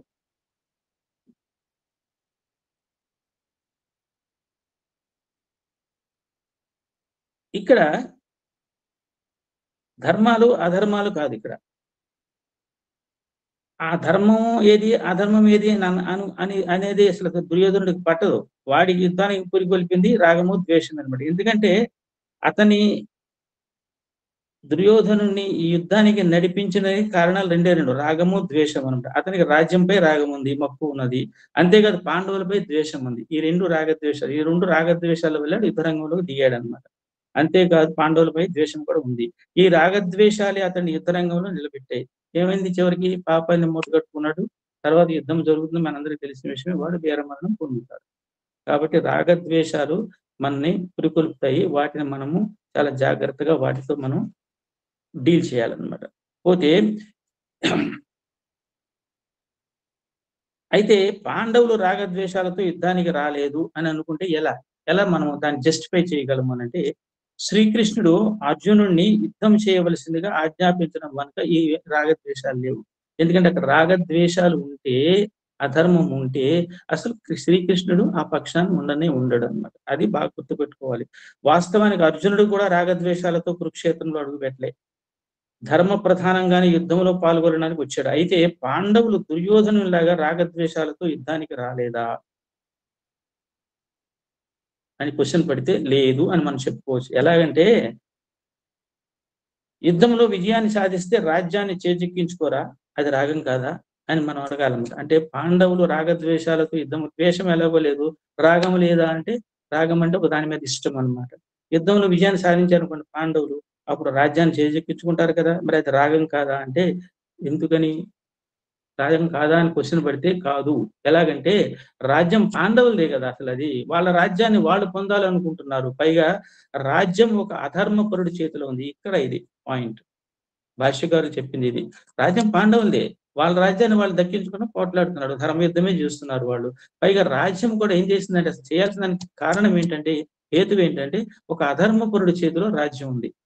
అలాంటి వ్యక్తి నుండి రాజ్యాన్ని ప్రజలను కాపాడవలసిన బాధ్యత క్షత్రియులైన పాండవుల వైపు ఉన్నది. కాబట్టి కనుక వారు యుద్ధం చేయడంలో ధర్మమే ప్రధానంగా గోచరిస్తుంది. కాబట్టి ఇక ద్వేషం అనేది పాండవులలో కాగడా వెతికినా కనిపించదు. కాబట్టి దుర్యోధనుని దుష్ట కార్యాలని వాళ్ళు నిరసించారే గాని ఏనాడు దుర్యోధనుని వాళ్ళు నిందించి ఎరుగరు. ఈ విధంగా ఏంటంటే చెప్పిన తర్వాత కృష్ణ భగవానుడు ఏమంటాడంటే, కర్మయోగానికి పునాది ఏంటి అంటే, కర్మ ఫలాల విషయంలో ప్రతిచర్యలు ఉండకూడదు. ఎప్పుడు రాగద్వేషాలు లేకపోతే కర్మ ఫలాలలో ప్రతిచర్యలు చోటు చేసుకోవాలన్నమాట. కర్మలు చేయడం తప్పదు. కనుక కర్మల వెనుక రాగద్వేషాలు లేకుండా చూసుకోవాలి. అంటే మనం ఏ పని చేసినా దాని మీద ఇష్టాలు మనకు ఉండకూడదు అనమాట. అది ధర్మబద్ధంగా ఉండాలన్నమాట. వీడు మనవాడికి బెనిఫిట్ అవుతుంది, లేదా నాకు బెనిఫిట్ అవుతుంది, ఇది చేయకూడదు. ఏ కార్యం నిష్కామ కర్మ మనం చేయాలి. అంటే కర్మల వెనుక రాగద్వేషాలు లేకపోతే కర్మ ఫలాల విషయంలో ప్రతిచర్యలు చోటు చేసుకోవు. కాబట్టి ప్రతిచర్యలు లేని మనస్సే ప్రధానంగా ఉంటుంది. మన కర్మ చేసాం, దాంట్లో విజయం సాధించలేదు, ఎవడో దానికి కారణం. ఇలా మనసంతా కూడా కురుక్షేత్ర రణరంగంలాగా తయారైపోతుంది అనమాట. కాబట్టి సమభావంతో స్వధర్మాన్ని ఆచరిస్తే ఏ పాపము అంటదని చెబుతూ ఈ శ్లోకంలో కర్మయోగానికి చక్కని పునాదిని నిర్మించడం జరిగింది. కాబట్టి కర్మను కర్మయోగంగా మార్చుకునేది ఎలాగో, కర్మ ఫలాలను ప్రశాంతంగా, ప్రసన్నంగా, ప్రసాద రూపంలో ఎలా గ్రహించాలో బోధించే అసమాన గీతా ప్రబోధానికి ఈ శ్లోకంతో శ్రీకారము చుట్టాడు శ్రీకృష్ణ భగవానుడు. కాబట్టి ఇక్కడ స్వామి కూడా ఒకసారి చెప్తాడు, ఈ సుఖ దుఃఖే సమీకృత్వ లాభాలాభో జయాజేవ అన్న దానికి ఆనాడు నేను ఒక సందర్భంలో ఒక కుర్రాడికి శరణాగతి అంటే ఏంటరా అని అడుగుతాడు స్వామి. శరణాగతి అంటే ఏంటంటే అంటే వాళ్ళు ఏదేదో రకరకాల సమాధానాలు చెప్తారనమాట. చెప్తే స్వామి అంటారు, అది ఏమీ కాదు, నీకు కష్టం వచ్చినా, నష్టం వచ్చినా, సుఖం వచ్చినా, దుఃఖం వచ్చినా సమబుద్ధితో స్వీకరించి భగవంతుడికి శరణాగతి పొందడమేర అది శరణాగతి అంటే అని చెప్తారన్నమాట. ఇదే విషయాన్ని నేను సుఖంలోను, దుఃఖంలోను, కష్టంలోను, నష్టంలోను, లాభాల ఇలా అన్నిట్లో కూడా ఏంటంటే సమభావం ఉండాలని నేను ఆ రోజు నేను అర్జునుడికి కూడా చెప్పాను అని స్వామి ఒకసారి ఒక విద్యార్థితో మాట్లాడుతూ చెప్తారనమాట. కాబట్టి స్వామి కూడా మనకి ఇప్పుడు మనకి కలియుగ శ్రీకృష్ణుడు లాంటి వాళ్ళంతా స్వామి శ్రీకృష్ణుడే ఆయన. కాబట్టి ఆయన కూడా ఎంత చక్కగా చెప్పిన ఆనాడు నేను ఇట్లాగే అర్జునుడు కూడా ఈ విధంగా చెప్పాను రా, ఏది వచ్చినా సరే whether it is good or bad you must be in a position to accept it. ఎందుకంటే everything is nothing but the result of the past deeds. నువ్వు చేసిన యొక్క కర్మల ఫలితాలను నువ్వు అనుభవిస్తున్నావు. కాబట్టి అయితే ఈ కర్మల విషయంలో కూడా స్వామి ఏం చెప్తారంటే, కర్మలు నీ గత జన్మ కర్మలను నువ్వు అనుభవిస్తున్నావు, తప్పదు. నాకు శరణాగతి పొందాం అనుకో, వాటి యొక్క ఇంటెన్సిటీ తీవ్రతని తగ్గించి మొత్తానికి అనుభవింప చేస్తాను నీకు, నేను దాన్ని చేయలేను. కానీ కర్మలు అనుభవించుతున్నప్పుడు నీకు చేతిలో నీకేముందంటే ప్రారంధము, సంచితము ఉన్నాయి. సంచితము నుంచి ప్రారంధం కొన్ని తీసుకున్నావు, అనుభవిస్తున్నావు. కానీ నీకు అక్కడ బుద్ధి రావాలి, నీ చేతిలో ఆగామి ఉంది కదా. భవిష్యత్తులో ఇవాళ నెక్స్ట్ మూమెంట్ ఏం చేయాలి అనేది అది సక్రమమైన కర్మ చేస్తే నీకు అప్పుడు సంచితం ఉండదు, ప్రారంధం ఉండదు అన్నమాట. కాబట్టి ఆగామిని ఎప్పుడు కూడా ప్రతి ఒక్కళ్ళు కూడా మనం కూడా తెలుసుకోవాల్సింది ఏంటంటే, ఆగామి కర్మల్ని, చేయబోయే పనుల్ని జాగ్రత్తగా చేస్తే, ధర్మబుద్ధితో చేస్తే, ధర్మ పదంలో నడిస్తే మనకి ఈ పాప పుణ్యాల ఫలితాలు అనేది మనని బాధించవు అని చెప్తారన్నమాట. కాబట్టి ఈ విధంగా అయిపోయిన తర్వాత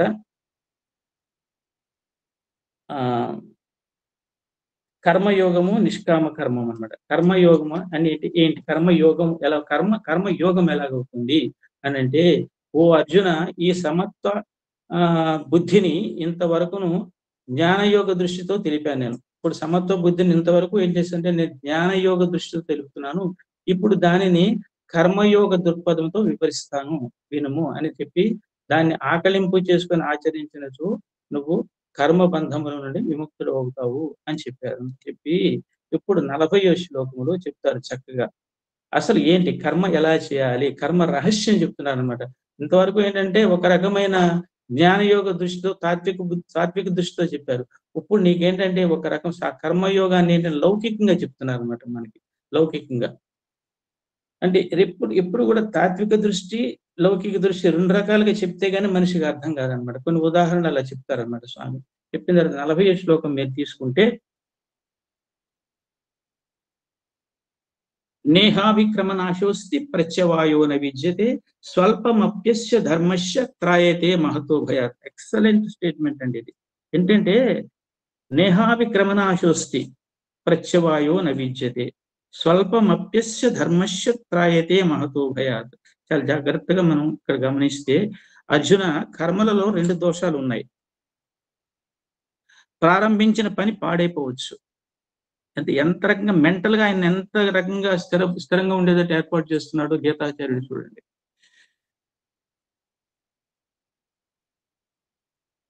ప్రారంభించిన పని పాడైపోవచ్చు అంటే ఆరంభ నాశనం ఉంటుంది, ఆరంభంలో నాశనం అయిపోవడం ఉంటుంది. దీన్ని అవిక్రమ నాశము అంటారు. అంటే కర్మయోగములో ఇది ఉండదు అని చెప్తున్నాడు అనమాట ఆయన. అంటే అలాగే ఫలితాలు విరుద్ధంగా కూడా రావచ్చు. దీన్ని ప్రత్యవాయ దోషం అంటారు. అంటే ఇక్కడ అభిక్రమ నాశ దోషం, ప్రత్యవాయ దోషం. అంటే కర్మలలో ఈ 2 దోషాలు ఉంటాయి. ఒకటి ఏంటంటే ప్రారంభంలో పాడైపోవచ్చు, లేకపోతే ప్రత్యవాయ దోషం అంటే ఫలితాలు నువ్వు అనుకున్న ఫలితం నెగిటివ్ వస్తాయి, విరుద్ధంగా రావచ్చు అన్నమాట. కాబట్టి కర్మయోగంలో అంటే సమత్వ బుద్ధి, కర్మయోగం అంటే సమత్వ బుద్ధి, నిష్కామ కర్మ, సకామ కర్మ కాదు. ఇది చేస్తే నాకు ఇది కావాలి, ఇది చేస్తే అది వస్తుంది అనుకుని చేయడం, అది సకామ కర్మ అవుతుంది. నిష్కామ కర్మలో సమత్వ బుద్ధితో చెప్పారు కదా ఆయన, లాభాలు జయాలన్నీ కూడా సమబుద్ధితో స్వీకరిస్తే దాన్ని కర్మయోగం అంటారు. కాబట్టి ఇది కర్మయోగం అంతా లాభమే, నష్టము తెలియని లాభమే, వేసే ప్రతివాడికి అభివృద్ధి వైపు. అంటే కర్మయోగం నిష్కామ బుద్ధితో సమత్వ బుద్ధితో నువ్వు ఏ కర్మ చేసినా దాంట్లో వచ్చేదంతా కూడా లాభమే, ప్రతి అడుగులో కూడా నీకు వచ్చేది లాభమే, అభివృద్ధి వైపు నువ్వు అడిగేస్తావు. ఎలాగంటే ఈ కర్మయోగము ద్వారా ప్రారంభింపబడినది నిష్ఫలము ఎన్నటికీ కాదన్నమాట. ఎందుకంటే పూర్తి అగుటకు ముందుగా ఏ కారణము చేతనైనను మధ్యలో నిలిచిపోయిన దోషం లేదు. పూర్తి అవుతుందండి ఏ కారణం చేత మధ్యలో నిలిచిపోయిన దోషం లేదు. ఎలాగంటే ఈ కర్మ యోగానుష్ఠానమున ధర్మము ఒకంతైనను గొప్పదైన జనన మరణ ప్రవాహ రూపమైన సంసార భయం నుండి రక్షిస్తుంది. అంటే నిష్కామ కర్మ నువ్వు ఎంత చేసినా అంతే ఫలితం వస్తుంది. కాబట్టి దానివల్ల నువ్వేంటంటే ఈ జనన మరణ చక్రం నుంచి విడుదల అవుతావు. కాబట్టి కొంచెము సాధన చేసినా నువ్వు మోక్ష ప్రాప్తిని పొందగలవు అని చెప్తూ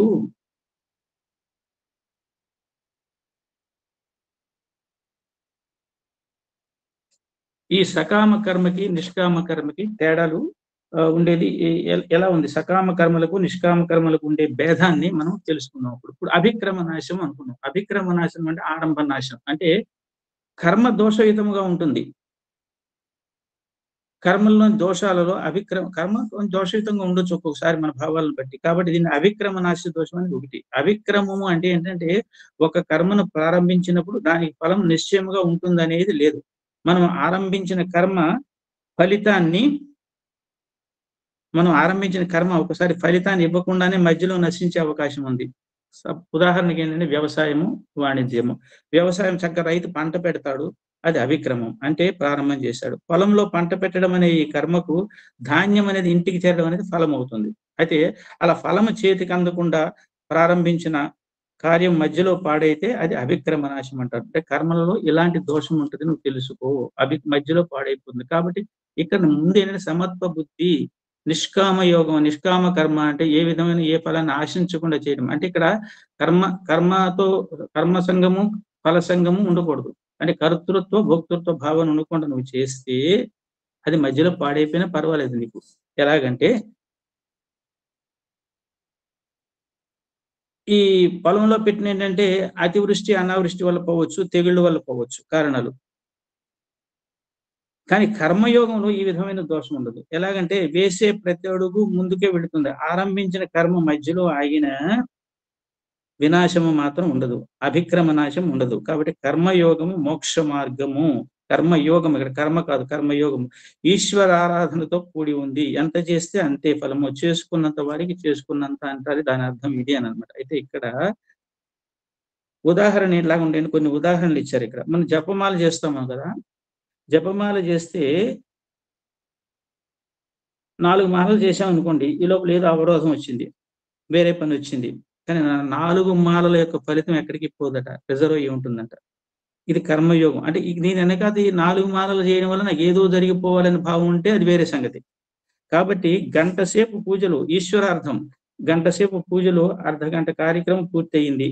ఈలోగా ముఖ్యమైన ఫోన్ ఏదో వచ్చింది అనుకోండి, మనకి లేచి వెళ్ళి ఫోన్లో మాట్లాడి ఆ తరువాత తిరిగి వచ్చి మళ్ళీ పూజను ప్రారంభించాం అనుకోండి, ఈ విధమైన అవరోధము మధ్యలో ఏర్పడటం వలన పూజా ఫలము పోవడం అనేది లేదు అని బాగా గుర్తుపెట్టుకోండి. ఇక్కడ ఇంపార్టెంట్. మరి అలా ఫోను మోగి పూజకు అంతరాయం కలిగినప్పుడు, మనం కృష్ణార్పణం అనుకుని చేస్తే ఏమి ఉండవు. అంతరాయం కలిగినప్పుడు భక్తుడు ఏం చేస్తాడంటే కలత చెందిపోతాడు. ఎవడో పనికిమాలిన ఫోన్ చేశాడని చెప్పేసి. ఇప్పుడు మనం కూడా ఉపన్యాసం మధ్యన ఫోన్ వస్తే చిరాకు పడతాం. ఆ చిరాకు పడకూడదు అనేది చెప్తుంది అనమాట. ఎలాగంటే అది సాధకుని మనోస్థాయికి సంబంధించిన విషయం. అంటే సాధకుడి యొక్క మనోస్థాయి, భక్తుడు మనోస్థాయి ఎక్కువ ఉందనుకోండి వాడికి, కర్మఫలాలు కర్మ యోగం యొక్క డెఫినేషన్ నిర్వచనం బాగా తెలుసు అనుకోండి, కలత చెందడు. మధ్యలో ఫోన్ వచ్చినా ఏమొచ్చినా అది సాధకుడి యొక్క మనోస్థాయికి చెందిన విషయం అన్నమాట. కలత చెందడం అనేది కర్మ ఫలానికి సంబంధించింది కాదు. అంటే ఇక్కడ మరొక సత్యాన్ని కూడా మనం సాధకులు గ్రహించాలి. ఎలాగంటే సాధనలో వచ్చే అవాంతరాలను ప్రతిబంధకాలుగా ప్రారంభ సాధకులు భావిస్తారే కానీ పరిపక్వత చెందిన వారు కలత చెందరు. అది ఈ ప్రారంభ సాధకులు అరే ఎవడో ఫోన్ చేశాడులే అనుకుని ఒక విఘ్నం కింద భావిస్తారు. కానీ మామూలుగా ఏంటంటే పరిపక్వత చెందిన వాళ్ళు, కర్మ యోగము యొక్క నిర్వచనం బాగా తెలిసిన వాళ్ళు కలత చెందరు అనమాట. అంటే పూజా సమయంలో ఫోన్ మోగింది అనుకోండి, అంటే పరిపక్వత చెందిన వాళ్ళు ఎలా ఉంటారో చూడండి. పూజా సమయంలో ఫోన్ మోగితే ఏం చేస్తాడు, ఫోన్ చేసిన వాడు జాగ్రత్తగా ఆచరించాలండి ఇటువంటి విషయాలన్నింటినీ. పూజా సమయంలో అంటే మనల్ని మనం నిగ్రహించుకుని మనల్ని మనము అభివృద్ధి పదంలో ఆధ్యాత్మికంగా నడిపించుకోవడానికి ఉపయోగపడే విషయాలు ఇవన్నీ కూడా. పూజా సమయంలో ఫోన్ మోగింది అనుకోండి, ఆ ఫోన్ చేసిన వాడు నా కృష్ణుడే అని భక్తుడు ప్రశాంతంగా లేచి వెళతాడట, పరిపక్వత చెందినవాడు. అంతేగాని అదేదో అవరోధం అని భావించి ఆ విధంగా చెందాడట. కాబట్టి ఇలాంటి పరిపక్వత కర్మయోగంలో మెల్లమెల్లగా అల్లుకుపోతుంది. ఓవర్ నైట్ రాదండి ఇది. ఇటువంటి సాధన చేయాలన్నమాట. ఇక ప్రత్యవాయ దోషం ఏంటంటే విరుద్ధ ఫలితాలు వస్తాయని ముందే చెప్పుకున్నాం అంట. అంటే కర్మయోగంలో ప్రత్యవాయ దోషం కూడా లేదు. ఎలాగంటే ఓం నమో భగవతే వాసుదేవ అనగానే తుమ్ము వచ్చింది అనుకో, ఇవన్నీ కూడా పెద్ద పెద్ద భాష్యకారులు తర్వాత విద్వత్తును గీత మీద బాగా కమాండ్ ఉన్న వాళ్ళు చెప్పిన మాటలండి ఇవన్నీ కూడా. నా సొంత మాటలు కాదు ఇవన్నీ కూడా. కర్మయోగంలో ప్రత్యవాయ దోషం లేదంట. అంటే విరుద్ధ ఫలితాలు రావడం లేదు. ఓం నమో భగవతే వాసుదేవాయ, నా వాసుదేవ అనగానే మనకి తుమ్ము వచ్చింది అనుకోండి, ఏదో జరిగింది అనుకోండి, అది ఎవడో పిలిచాడు అనుకోండి, ఏదో ఒక శబ్దం మోగింది అనుకోండి, ఆగిపోయాం అనుకోండి, ఇంకా మన మనసు ఏదో జరిగిపోదు అనొచ్చు. ఇలా జరగకూడదు, ఇది చాలా అరిష్టం, ఇలా జరగకూడదు అని అనుకుంటాం. కానీ ఏం పర్వాలేదట. అది ఎలాగంటే ఓం నమో భగవతే వాసుదేవాయ అని సంకీర్తన చేస్తూ ఉన్నావు కనుక ఓం నమో భగవతే వాసుదేవ అనేసరికి హఠాత్తుగా తుమ్ము వచ్చి ఆపేసినా దానివల్ల నీకేం నష్టం రాదు. ఎందుకంటే నువ్వు విడిచిపెట్టిన యకారాన్ని వాసుదేవాయ నువ్వు వదిలేసిందని యకారాన్ని కదా, ఆ యకారాన్ని కృష్ణుడు అందుకుని ఆ తరువాత మంత్రానికి ఫలం సిద్ధం చేస్తుంటాడట. కాబట్టి ఇదంతా కర్మయోగ వైభవం అన్నమాట. అంటే ఇక్కడ నిష్కామ కర్మ, సమత్వ బుద్ధి, దీనివల్ల ఏదో వచ్చేయాలి నాకు అని చెప్పేసి వ్యక్తులను దృష్టిలో పెట్టుకొని లాభాలను దృష్టిలో పెట్టుకొని చేయకూడదు మనము అనేది ఇది ముఖ్యంగా కర్మయోగంలో ఉన్నది ఇదన్నమాట. కాబట్టి ఇక్కడ కూడా చూడండి, సాధన దశలో ఒక్కోసారి కొంతమంది చైల్డ్ ప్రొడగీస్ ఉంటారు, అంటే బాల మేధావులు లాంటి ఉంటారు అనమాట. ఆ మధ్యన బొలిసెట్టి చేతలని ఒక పిల్ల కూడా భగవద్గీత ఎంత ధారాళంగా చెప్పేస్తుంది. ఇంకా చాలా మంది ఉన్నారు, అమ్మాయి ఒక్కతే కాదు, బోలంత మంది ఉన్నారు. వీళ్ళందరూ ఏ కేటగిరీకి చెందిన వాళ్ళు అంటే సాధన దశలో వీళ్ళందరూ ఏంటంటే కర్మయోగి సాధన దశలో మరణించినాడు అనుకుందాం. కానీ కర్మయోగములు అభిక్రమ నాశము దోషము, ప్రత్యవాయ దోషము లేవు. అంటే అభిక్రమ నాశం ఆరంభంలో పాడైపోవడము, దానికి విరుద్ధ ఫలితాలు రావడం అనేది కర్మయోగంలో ఉండవు, కర్మలలో ఉంటాయి దోషాలు ఇవన్నీ కూడా. కాబట్టి అతడు మరణ సమయంలో ఈశ్వరారాధన భావన కలిగి ఉంటాడు. కాబట్టి ఈ కర్మయోగి మరణ సమయంలో కూడా ఈశ్వరార్పణ, ఈశ్వర భావనతోనే ఉంటాడు. కాబట్టి ఇంకా అన్యమైన విషయాలని తలుచుకోడు. కాబట్టి మరణానంతరము ఈశ్వర భక్తికి అవకాశం ఉండే ప్రదేశంలో జన్మిస్తాడు. మరణానంతరం ఏం చేస్తాడంటే వాడికి చనిపోయేటప్పుడు కూడా ఈశ్వరారాధన భావంలో ఉంటాడు. కాబట్టి మరణానంతరం వాడికి ఏమవుతుందంటే ఈశ్వర భక్తికి అవకాశం ఉండే ప్రదేశంలో జన్మిస్తాడు. అంటే గడచిన జన్మలో విడిచిన యోగాన్ని తిరిగి చేపట్టి సాధనను కొనసాగించి తరించిపోతాడు. అందుకే కర్మయోగము కళ్యాణప్రదము అని చెప్తాడు. అంటే ఇప్పుడు వీళ్ళందరూ కూడా బాల మేధావులు ఉంటారు, చైల్డ్ ప్రాడిజీస్. వీళ్ళందరూ కూడా అంటే కొంత సాధన చేశారు, సంగీతము లేకపోతే కొంతమంది భగవద్గీతతో, కొంతమంది సంగీతం అవ్వచ్చు, కొంతమంది క్రికెట్ ఆటలు అవ్వచ్చు, ఏదన్నా అవ్వచ్చు. చిన్న వయసులోనే ఎక్కువ ప్రజ్ఞ కనపరిచారు అనుకోండి, గత జన్మలు వాళ్ళు చేసిన సాధన వాళ్ళకి ఏంటంటే బ్రాడ్ ఫార్వర్డ్ అయిందనమాట. క్యారీ ఫార్వర్డ్ అయిపోయి ఈ జన్మలోకి బ్రాడ్ ఫార్వర్డ్ అయింది, తీసుకురాబడింది అనమాట. కాబట్టి ఈ విధంగా కర్మయోగ రహస్యము మనం చక్కగా మనం తెలుసుకున్నాము. అయితే ఇక్కడ ఏంటంటే వ్యవసాయాత్మక 41, 42 శ్లోకాల్లో చక్క వ్యవసాయాత్మక బుద్ధి అంటాడనమాట. అంటే 41వ శ్లోకం చెప్పుకొని చూద్దాం మనం. వ్యవసాయాత్మిక బుద్ధి ఏకేహ కురునందన బహుశాఖ హ్యంతాశ్చ బుద్ధయో వ్యవసాయనం. అంటే ఇక్కడ భక్తుడు అనేవాడికి కర్మయోగికి ఏం చేయాలి, వ్యవసాయాత్మక బుద్ధి ఉండాలి, నిశ్చయాత్మక బుద్ధి అంటే దైవోన్ముఖుడై ఉండాలి, ఫోకస్ అంతా భగవంతుడి మీదే ఉండాలి. అంటే ఉత్తమ కర్మయోగికి స్థిర చిత్తం ఉంటుంది. చంచల మనస్కులకి ఏమవుతుందంటే వాళ్ళు భోగాసక్తులు ఎలా ఉంటారంటే వాళ్ళు చంచల మనస్కులు అనమాట. అంటే ఇప్పుడు ఫలశ్రుతి ఉంటది కదండి, ఫలశ్రుతి గురించి కొంచెం చదువుతాం. ఈ శ్లోకం చదివితే ఈ ఫలము, ఇది చదివితే ఇది చదివితే ఇది అని చెప్తాను. కానీ ఇదంతా కూడా ఏంటంటే వేదవాద రథ అంటారు. అంటే వేదాలలో ఏది చేస్తే మనకి బెనిఫిట్ లౌకికంగా అనుకుని ఆలోచించి వెళుతున్నారు తప్ప వాని యొక్క అంతర్గత అర్థాలు మనం తెలుసుకోవటం లేదు. కాబట్టి ఈ నిష్కామ కర్మయోగంలో నిశ్చయాత్మక బుద్ధి ఒకటే ఉండాలి. నిశ్చయాత్మక బుద్ధి ఉంటే అంటే నిశ్చయాత్మక బుద్ధి అంటే ఆ యోగస్థ కురు కర్మాణి అని నెక్స్ట్ క్లాస్ లో చెప్పుకుందాం. యోగస్థ కురు కర్మాణి ఏ పని చేసినా సరే భగవంతుడితో కలిసి ఉండు. స్వామి ఉపన్యాసం చెప్పబోతున్నాను, మీరు చెప్పించండి, లేకపోతే స్వామి పలానా చోటుకు పోదామని భగవంతుడితో కలిసి చేయడం యోగస్థ కురు కర్మాణి. యోగం అంటే అది. కాబట్టి ఇక్కడ ఏమవుతుందంటే నిశ్చయము లేని భోగాసక్తుల యొక్క బుద్ధులు ఎలా ఉంటాయి అంటే దైవం మీద ఉండదు. వాడి ఎంతసేపు ఫలితం మీదే ఉంటుంది అనమాట. వాడు ఎలాగంటే ఒక దారి తెన్ను లేక కోరికల వెంట నలువైపులా పరుగులు తీస్తూ అనంతముగా ఉంటాడనమాట. కాబట్టి ఉత్తమ కర్మయోగి చేయు ప్రతి కార్యమును ప్రతి భావనయు కూడా దైవోన్ముఖముగా ఉండును. ఇది వ్యవసాయాత్మక బుద్ధి అంటే నిశ్చయాత్మక బుద్ధి అంటే దైవమునే ప్రధాన కేంద్రంగా పెట్టుకుని చేసే బుద్ధి అనమాట. ఫలాపేక్ష లేకుండా ఈశ్వర అర్పణ బుద్ధి కలిగి ఉంటాం అన్నమాట. ఇది వ్యవసాయాత్మక బుద్ధి అంటే.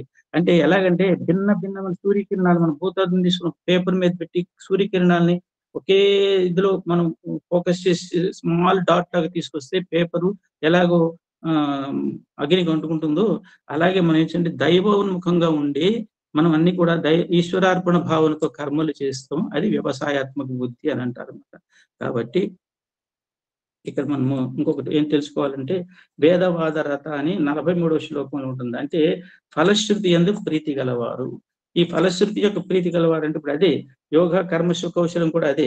అంటే ఒక ఆచారం యొక్క బాహ్య స్వామి చెప్తారు, ఒక ఆచారం యొక్క బాహ్య రూపానికి అంటిపెట్టుకొనక దాని అసలు ఉద్దేశానికి విధేయుడై ఆచరణాత్మకంగా ఉండడమే వివేకం. ఇది కోర్ కాన్సెప్ట్. మనం ఏదైనా ఒక పని చేస్తున్నాం అనుకోండి, ఒక పదయాత్ర వెళుతున్నాము, లేకపోతే భజన చేస్తున్నాము, ఒక నామస్మరణ చేస్తున్నాము, ఒక నారాయణ సేవ చేస్తున్నాము, ఇంకోటి ఏదో చేస్తున్నాం. ఇన్ని పనులు చేసిన దీని కోర్ కాన్సెప్ట్ ప్రధానమైన భావానికి విరుద్ధంగా మనం వెళ్ళకూడదు అనమాట. అంటే ఇక్కడ మనకి ఎంతసేపు కూడా మనకేదో జరగాలని రాగద్వేషాలతో ఉండకూడదు అనమాట. ఫలితాల మీద ఆధారపడి ఉండకూడదు అనమాట. కాబట్టి ఎప్పుడు కూడా మనం పారాయణ చేసినా, అది చేసినా, ఇది చేసినా సరే, ఏది చేసినా సరే మనము దాని యొక్క అంతర్గత అర్థాలు తెలుసుకుని ముందుకెళ్ళాలి. కానీ ఆచారం యొక్క బాహ్య రూపానికి, బాహ్య అర్థాలకి, బాహ్య ప్రయోజనాలకి మనం వెళ్ళకూడదు అని చెప్తూ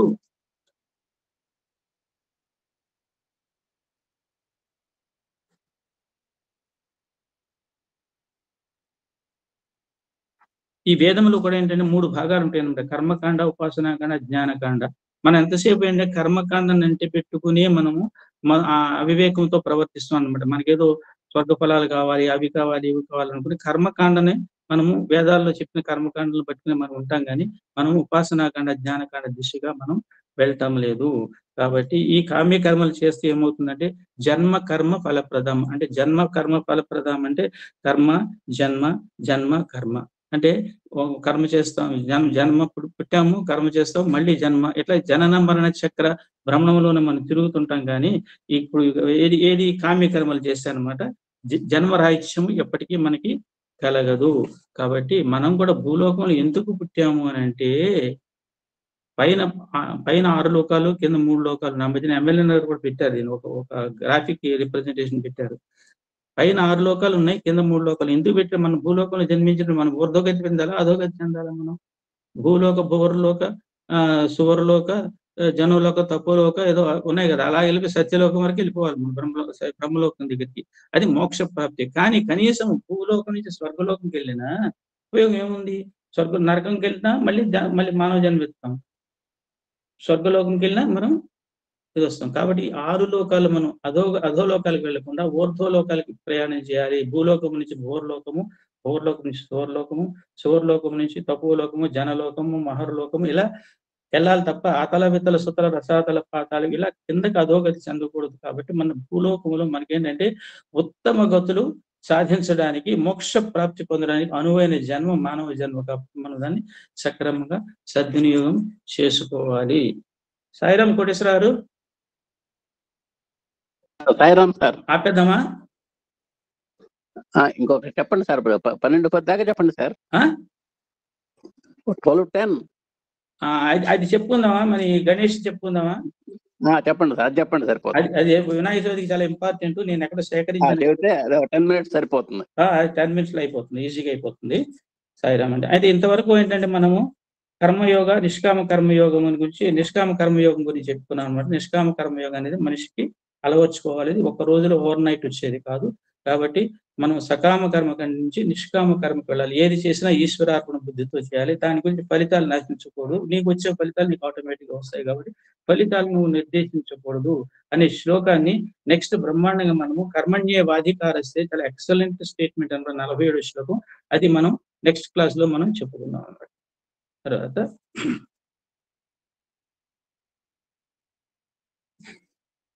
ఇది ఈ శుక్లాంబరధర శ్లోకం ఉంది కదండి మనకి. అంటే రేపు వినాయక చవితి వస్తుంది కాబట్టి దీని అర్థం మనం తెలుసుకుంటే తెలియదని కాదు మీ అందరికి. ఒకసారి మనము దీన్ని మననం చేసుకుందాం, అంతకంటే ఇంకేం లేదు. అంటే నాకు కూడా తెలియని విషయాలు చాలా తెలిసే ఇందులో. మీకు తెలిసిన విషయాలు ఇట్స్ ఓకే, ఒకసారి అనుసరణ అవుతుంది. లేదంటే కొన్ని కొత్త పాయింట్లు వస్తే యూ విల్ ఫీల్ హ్యాపీ. ఈ శుక్లాంబరధరం విష్ణుం శశివర్ణం చతుర్భుజం ప్రసన్నవదనం ఛాయేత్ సర్వ విఘ్నోపశాంతే. ఇప్పటికీ కూడా చాలా మంది పండితులు వీళ్ళ వాదాలు ఎలా ఉన్నాయంటే ఇది విఘ్నేశ్వరుడు కొంతమంది, ఇది శ్రీ మహావిష్ణువుదని కొంతమంది. ఎవరిదైతే ఏం పోయిందంటే ఇది మనం ఊహించుకోవడం కానీ ఇది ఇద్దరికీ అన్వయించుకుంటుంది. మనకి అసలు ఈ శుక్లాంబరధరం చదివితే మనం విష్ణు ప్రార్థన చేసినట్లు అవుతుంది, గణేష్ ప్రార్థన చేసినట్టు కూడా అవుతుంది. అసలు మనకి ఏంటంటే దీనిలో ఇంకొక రకంగా కూడా అంటే లౌకికంగా మనిషి ఎలా ఉండాలి అనేది కూడా దీనిలో ఇంకొక భాష్యకారుడు చక్కగా ఒక ఆధ్యాత్మిక ప్రవచనకర్త చెప్పారనమాట. అది మనిషి కూడా ఎలా ఉండాలి సొసైటీలో అనేది కూడా దీని ద్వారా మనకు తెలుస్తుంది అనమాట. ఈ శుక్లాంబరధరం మనకి కొంతమంది శుక్లాంబరధరం చదువుతుంది, ఇది కలిపి చదవాలి. శుక్లాంబరధరం, శుక్లాంబరధరం అంటే తెల్లని వస్త్రమును. అంటే ఇది టీవీకే రాఘవన్ గారని ఆయన చాలా మహాజ్ఞాని అనమాట. ఆయన చెప్పారు తెల్లని వస్త్రము బంగారపు అంచుతోనంట. శుక్లాంబరధరం అది మహావిష్ణువు గణేష పక్కన పెడదాం.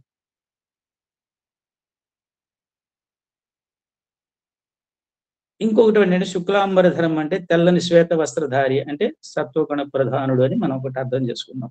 సరే, విష్ణుం అంటే సర్వవ్యాపి.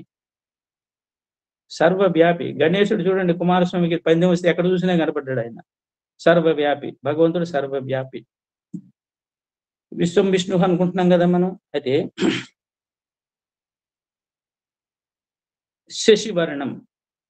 శశివర్ణం అంటే చంద్రకాంతి. శశి అంటే చంద్రుడు, చంద్రకాంతిని పోలినవాడు.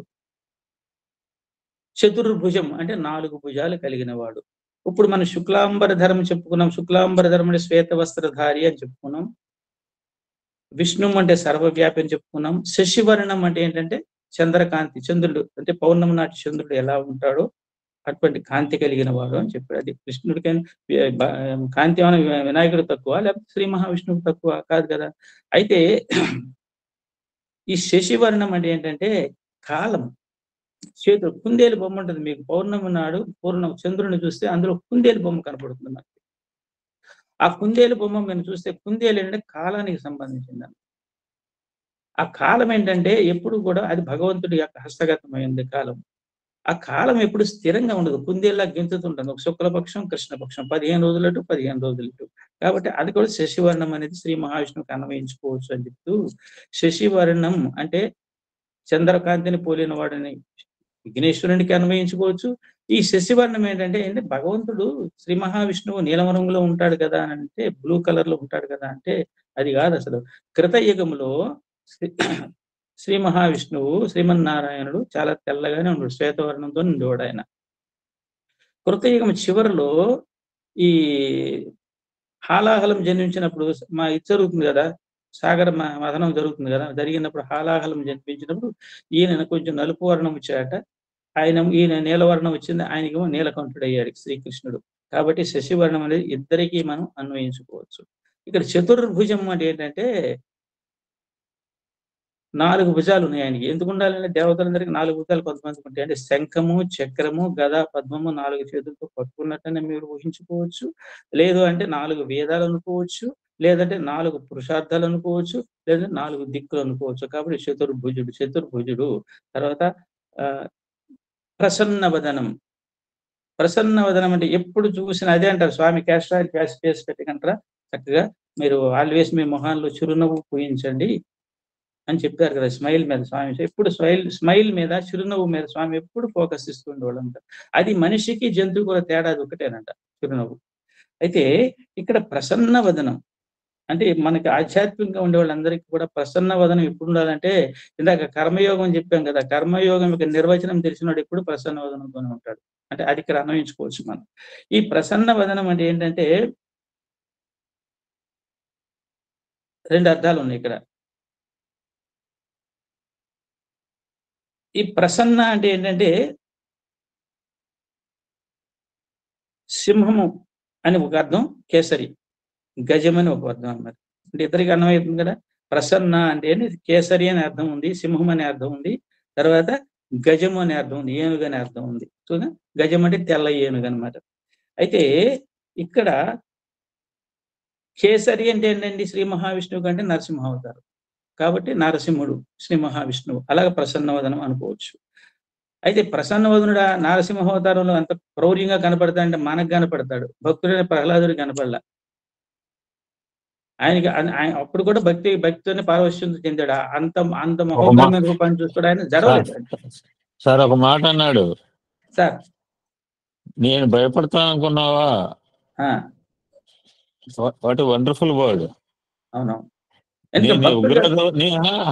నీ ఉగ్ర రూపం చూసి నేను భయపడతాను అనుకున్నావా? అదే.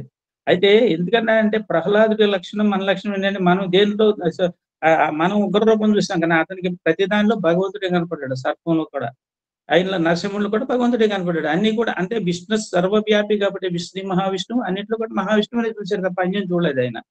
అలాగూ ఈ కేసరి అంటే సింహం అంటే నరసింహావతారం, ప్రసన్న అంటే ఏనుగు అని కూడా వస్తుంది, తెల్ల ఏనుగు అని కూడా వస్తుంది. కాబట్టి ఈ విధంగా ఏంటంటే తెల్ల ఏనుగు వదనం ఉన్నవాడేమో ఈయన, నరసింహావతారంతో ఉన్నదేమో ఆయన. కాబట్టి ధ్యాయేత్ ప్రార్థిస్తాను సర్వ విఘ్న ఉపశాంతయే. అన్ని రకాలు చాలా విఘ్నాలు ఉంటాయి మన జీవితంలో, ఏది చేసినా అన్ని విఘ్నాలు, తెలిసిన విఘ్నాలు కొన్ని ఉన్నాయి, తెలియని విఘ్నాలు కొన్ని ఉంటాయి. అన్నింటికీ ఉపశాంతి కోసము నేను నిన్ను ప్రార్థిస్తున్నాను అని చెప్పేసి ఈ విధంగా అన్ని అర్థాలు ఉన్నాయి. కాబట్టి దీన్ని శ్రీ మహావిష్ణువు అనుకోవచ్చు, గణేష్ అనుకోవచ్చు. కొంతమంది వితండవాదం ఏంటంటే శుక్లాంబరధరం అంటే శ్రీ మహావిష్ణువు పీతాంబరధారి కదండి, గణేశుడు రక్తవర్ణం ఎర్రని దుస్తులు ధరిస్తాడు కాబట్టి అంటే నేను మనమే రకరకాల దుస్తులు ధరించలేంటి కాశ్యపుసు. అది మన ఊరిని మనం ఊహించుకోవడమే తప్ప, ఏదో ఫోటోల్లో చూసి ఊహించుకోవడమే తప్ప అసలు వస్త్రం ధరించడం అంటే ఏంటంటే శుక్లాంబరధరం అంటే ఈ విశ్వం అంతా అంబరం అంతా ఆయన వస్త్రం కింద ధరించిన వాడని అర్థం తీసుకోవాలి. కాబట్టి ఇటువంటి కుహనావాదాలు, పసుపు పచ్చని బట్టల పీతవర్ణము శ్రీ మహావిష్ణువుకి, ఆయన ఎర్రటి బట్టలేమో శ్రీ గణేశుడికి అని చెప్పేసి మనం అనుకోకుండా ఈ అర్థాలతో మనం తీసుకుంటే మనసు ప్రశాంతంగా ఉంటది, క్లాష్ అనేది రాదు. అయితే ఇక్కడ ఆయన చెప్తాడు కనీసం వినాయక చవితి నాడు 1000 సార్లు చదవమంటే మన వాళ్ళు ఎక్కడ అవుతుంది కానీ కనీసం 108 సార్లు అన్నా ఈ శుక్లాంబర ధర్మం చదువుకోండి అని చెప్తాడు అనమాట. అయితే ఈ విఘ్నాలు ఎలా ఉంటాయి అంటే, విఘ్నాలు ఏంటంటే ఆయన విఘ్నాలు ఎలా అడుగుతాడంటే, చేయాల్సినది చేయలేకపోవడము, తర్వాత చేయవలసిన పని ఆలోచించకుండా చేయడము, అంటే ముందుగా ఆలోచించకుండా అవగాహన లేకుండా, తర్వాత ప్రక్రియ ప్రాసెస్ చేయవలసిన విధానంలో చేయకపోవడము, ఇటువంటివన్నీ కూడా ఏంటంటే, తర్వాత సగంలో వదిలిపెట్టడం, తర్వాత నేను అసలు ఇది సక్రమంగా పూర్తి అవుతుందని డౌటింగ్ థామస్లు కొంతమంది ఉంటారు. కాబట్టి ఇటువంటివన్నీ వచ్చి విఘ్నం అయిపోతుందేమో స్వామి, కాబట్టి చేయాల్సింది చేయలేకపోవచ్చు, నేను చేయవలసిన పని ఆలోచించకుండా చేసేయచ్చు ఒక్కోసారి, నేను తర్వాత చేసే విధానంలో చేయలేకపోవచ్చు, సగంలో వదిలేయచ్చు. కాబట్టి సందేహము సక్రమంగా జరుగుతుందా అని చెప్పి సందేహం కొట్టుకుపోవచ్చు. కాబట్టి ఇలా 12 రకాల విఘ్నాలు ఉన్నాయంటే మెయిన్గా. కాబట్టి ఈ 12 రకాల విఘ్నాల నుంచి నాకు ఉపశాంతికి కలిగించు అన్నింటి విషయములు అని చెప్పేసి చెప్తారట. అయితే ఇక్కడ శుక్లాంబరధరం విష్ణుం శశివర్ణం చతుర్భుజం విష్ణువుకి గణేశుడికి వర్తిస్తుందని మనం చెప్పుకున్నా, దీన్ని లౌకికంగా తీసుకుంటే శుక్లాంబరధరం అంటే మనిషి ఎప్పుడూ కూడా శ్వేత వస్త్రధారి అంటే శ్వేత వస్త్రపై తెల్లని బట్టలు వేసుకుని సత్వగుణ ప్రధానుడు అయి ఉండాలి. కార్యేశ్వరుడు ఎప్పుడు కూడా సత్వగుణ ప్రధానుడై ఉండాలి. సర్వవ్యాపి అంటే డైనమిక్ పర్సనాలిటీ అయి ఉండాలన్నమాట. ఎక్కడ చూస్తే ఎక్కడ చూసినా ఒక రకమైన ఉత్తేజంతో ఉండాలన్నమాట. మన డైనమిక్ పర్సనాలిటీ అంటే మల్టీ ఫ్యాసెటెడ్ లాగా ఉండాలన్నమాట. అది తర్వాత విష్ణు సర్వవ్యాపి అని అంటే కొన్ని విషయాలు ఏంటంటే కొంతమంది ఎలా అది తరం విష్ణు అంటే డైనమిక్ పర్సనాలిటీ ఉంటుంది. శశివర్ణం అంటే చంద్రకాంతితో అంటే ఒక రకమైన జ్యుతి అంటారు మనకి. ఒక రకమైన చూడండి స్వామిని కూడా మనం పుట్టపత్తులు చూసి మళ్ళీ వచ్చేటప్పుడు ఎంత ఏడుస్తాం మనం అంటే ఆ జ్యుతి ఆ కాంతి అన్నమాట. ఒక కాంతి కలిగి ఉండాలి. ఎప్పుడు కాంతి కలిగి ఉంటుంది కలిగి వస్తుంది మన మొహంలో ఒక గ్లో ఎలా వస్తుంది? ఇక్కడ అందం కాదు, ఇక్కడ సత్వగుణ ప్రధానంలో అయినప్పుడు మనం ఒక డైనమిక్ పర్సనాలిటీ అయినప్పుడు మన ముఖంలో ఒక రకమైన కాంతి చంద్రకాంతి లాంటి వస్తుంది అనమాట. చతుర్భుజం అంటే 4 భుజాలు మనకు ఉంటాయా, కానీ ఏ విషయానైనా సరే 4 రకాలుగా చక్కబెట్టగలిగిన సమర్థత. At a time multi focus అనమాట. ఎట్ ఏ టైం ఎన్ని పనులు వచ్చినా ఎట్ ఏ టైం సమర్థవంతంగా నిర్వహించగలిగిన ఇది ఉండాలి. ఇన్ని చేసినా సరే ఆల్వేస్ స్మైలింగ్ ఫేస్ తో ప్రసన్న వదనంతో ఉండాలి. కాబట్టి లౌకికంగా చూసుకున్న మనకు ఉండవలసిన గుణాలు ఏంటంటే సత్వగుణ ప్రధానమై ఉండాలి, డైనమిక్ పర్సనాలిటీ అయి ఉండాలి, చంద్రకాంతి కలిగి ఉండాలి. అంటే ఆటోమేటిక్ వస్తుంది చంద్రకాంతి. పనులు చక్కబెట్టడంలో చతుర్భుజులు అయి ఉండాలి. ఎన్ని చేసినా సరే ఎన్ని ఒడిదుడుకులు ఉన్నా సరే చక్కని చిరునవ్వులు ముఖాన్ని చెందించాలి. ఇది శుక్లాంబరధరం. ఇది చక్కగా తెలుసుకుంటే మన రేపొద్దున వినాయకుడు ప్రార్థన చేసినప్పుడు కూడా ఇప్పుడు లలితా సహస్రం కూడా చదువుతాం కదండి. లలితా సహస్రంలో నేను ఒక చోట మొన్న విన్నాను, నేను పోటీలు పెట్టి ఒకరి మీద ఒకరు పెట్టి చదువుతున్నారు కానీ అర్థాల సంగతి తెలుసుకోండి. అక్కడ కరాంగుళి నకోత్పన్న నారాయణ దశాకృతి నాకు చాలా బాధ అనిపించింది. ఆడవాడు పోగుపడిపోయారు 40-50 మంది. ఎందుకో వెళ్ళాను నేను.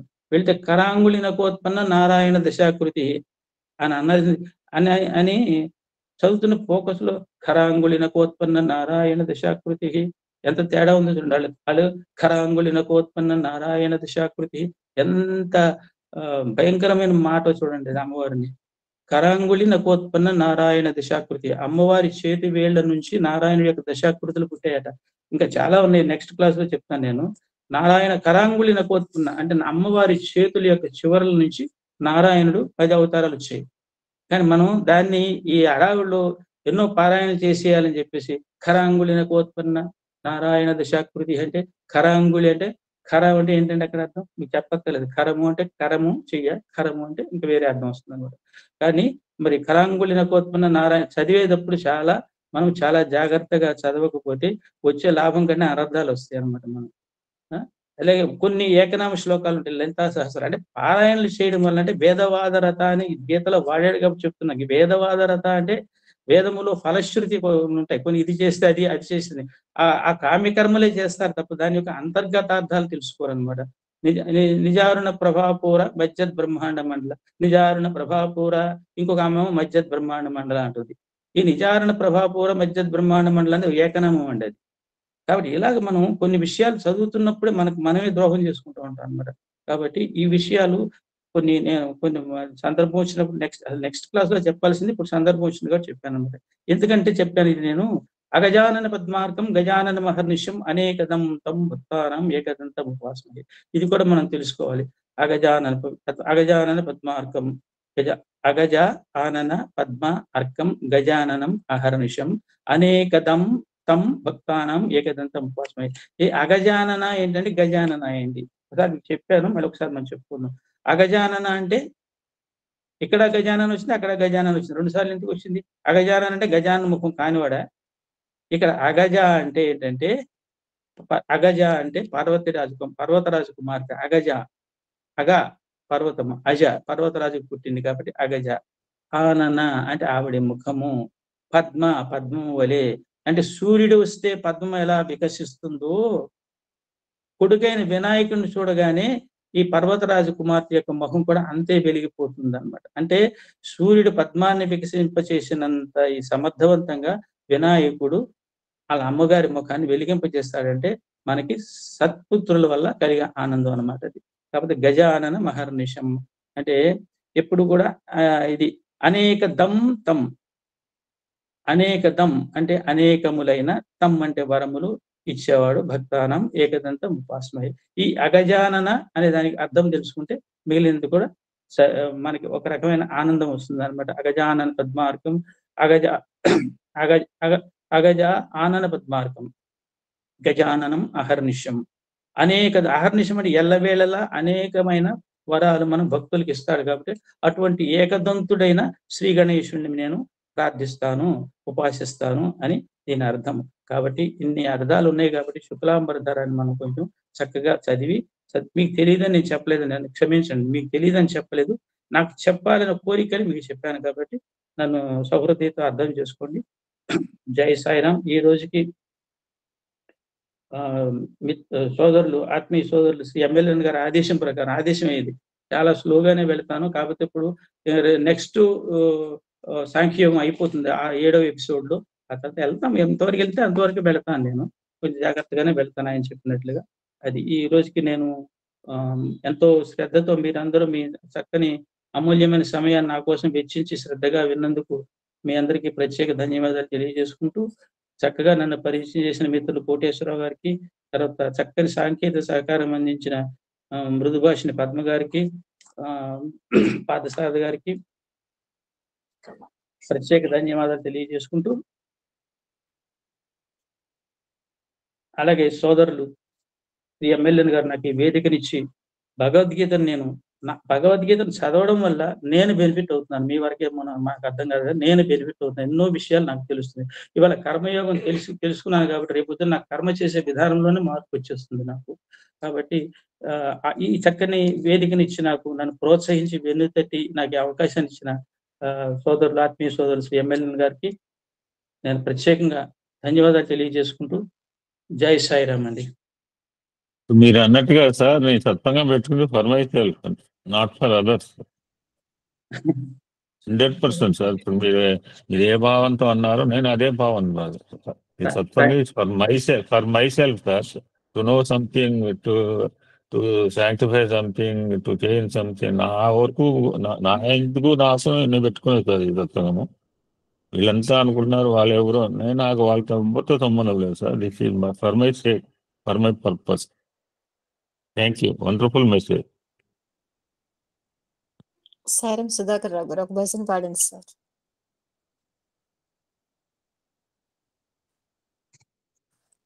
సాయిరాం భజన పాడండి సార్, భజన పాడండి. భజన ఒక నిమిషం పాడతా.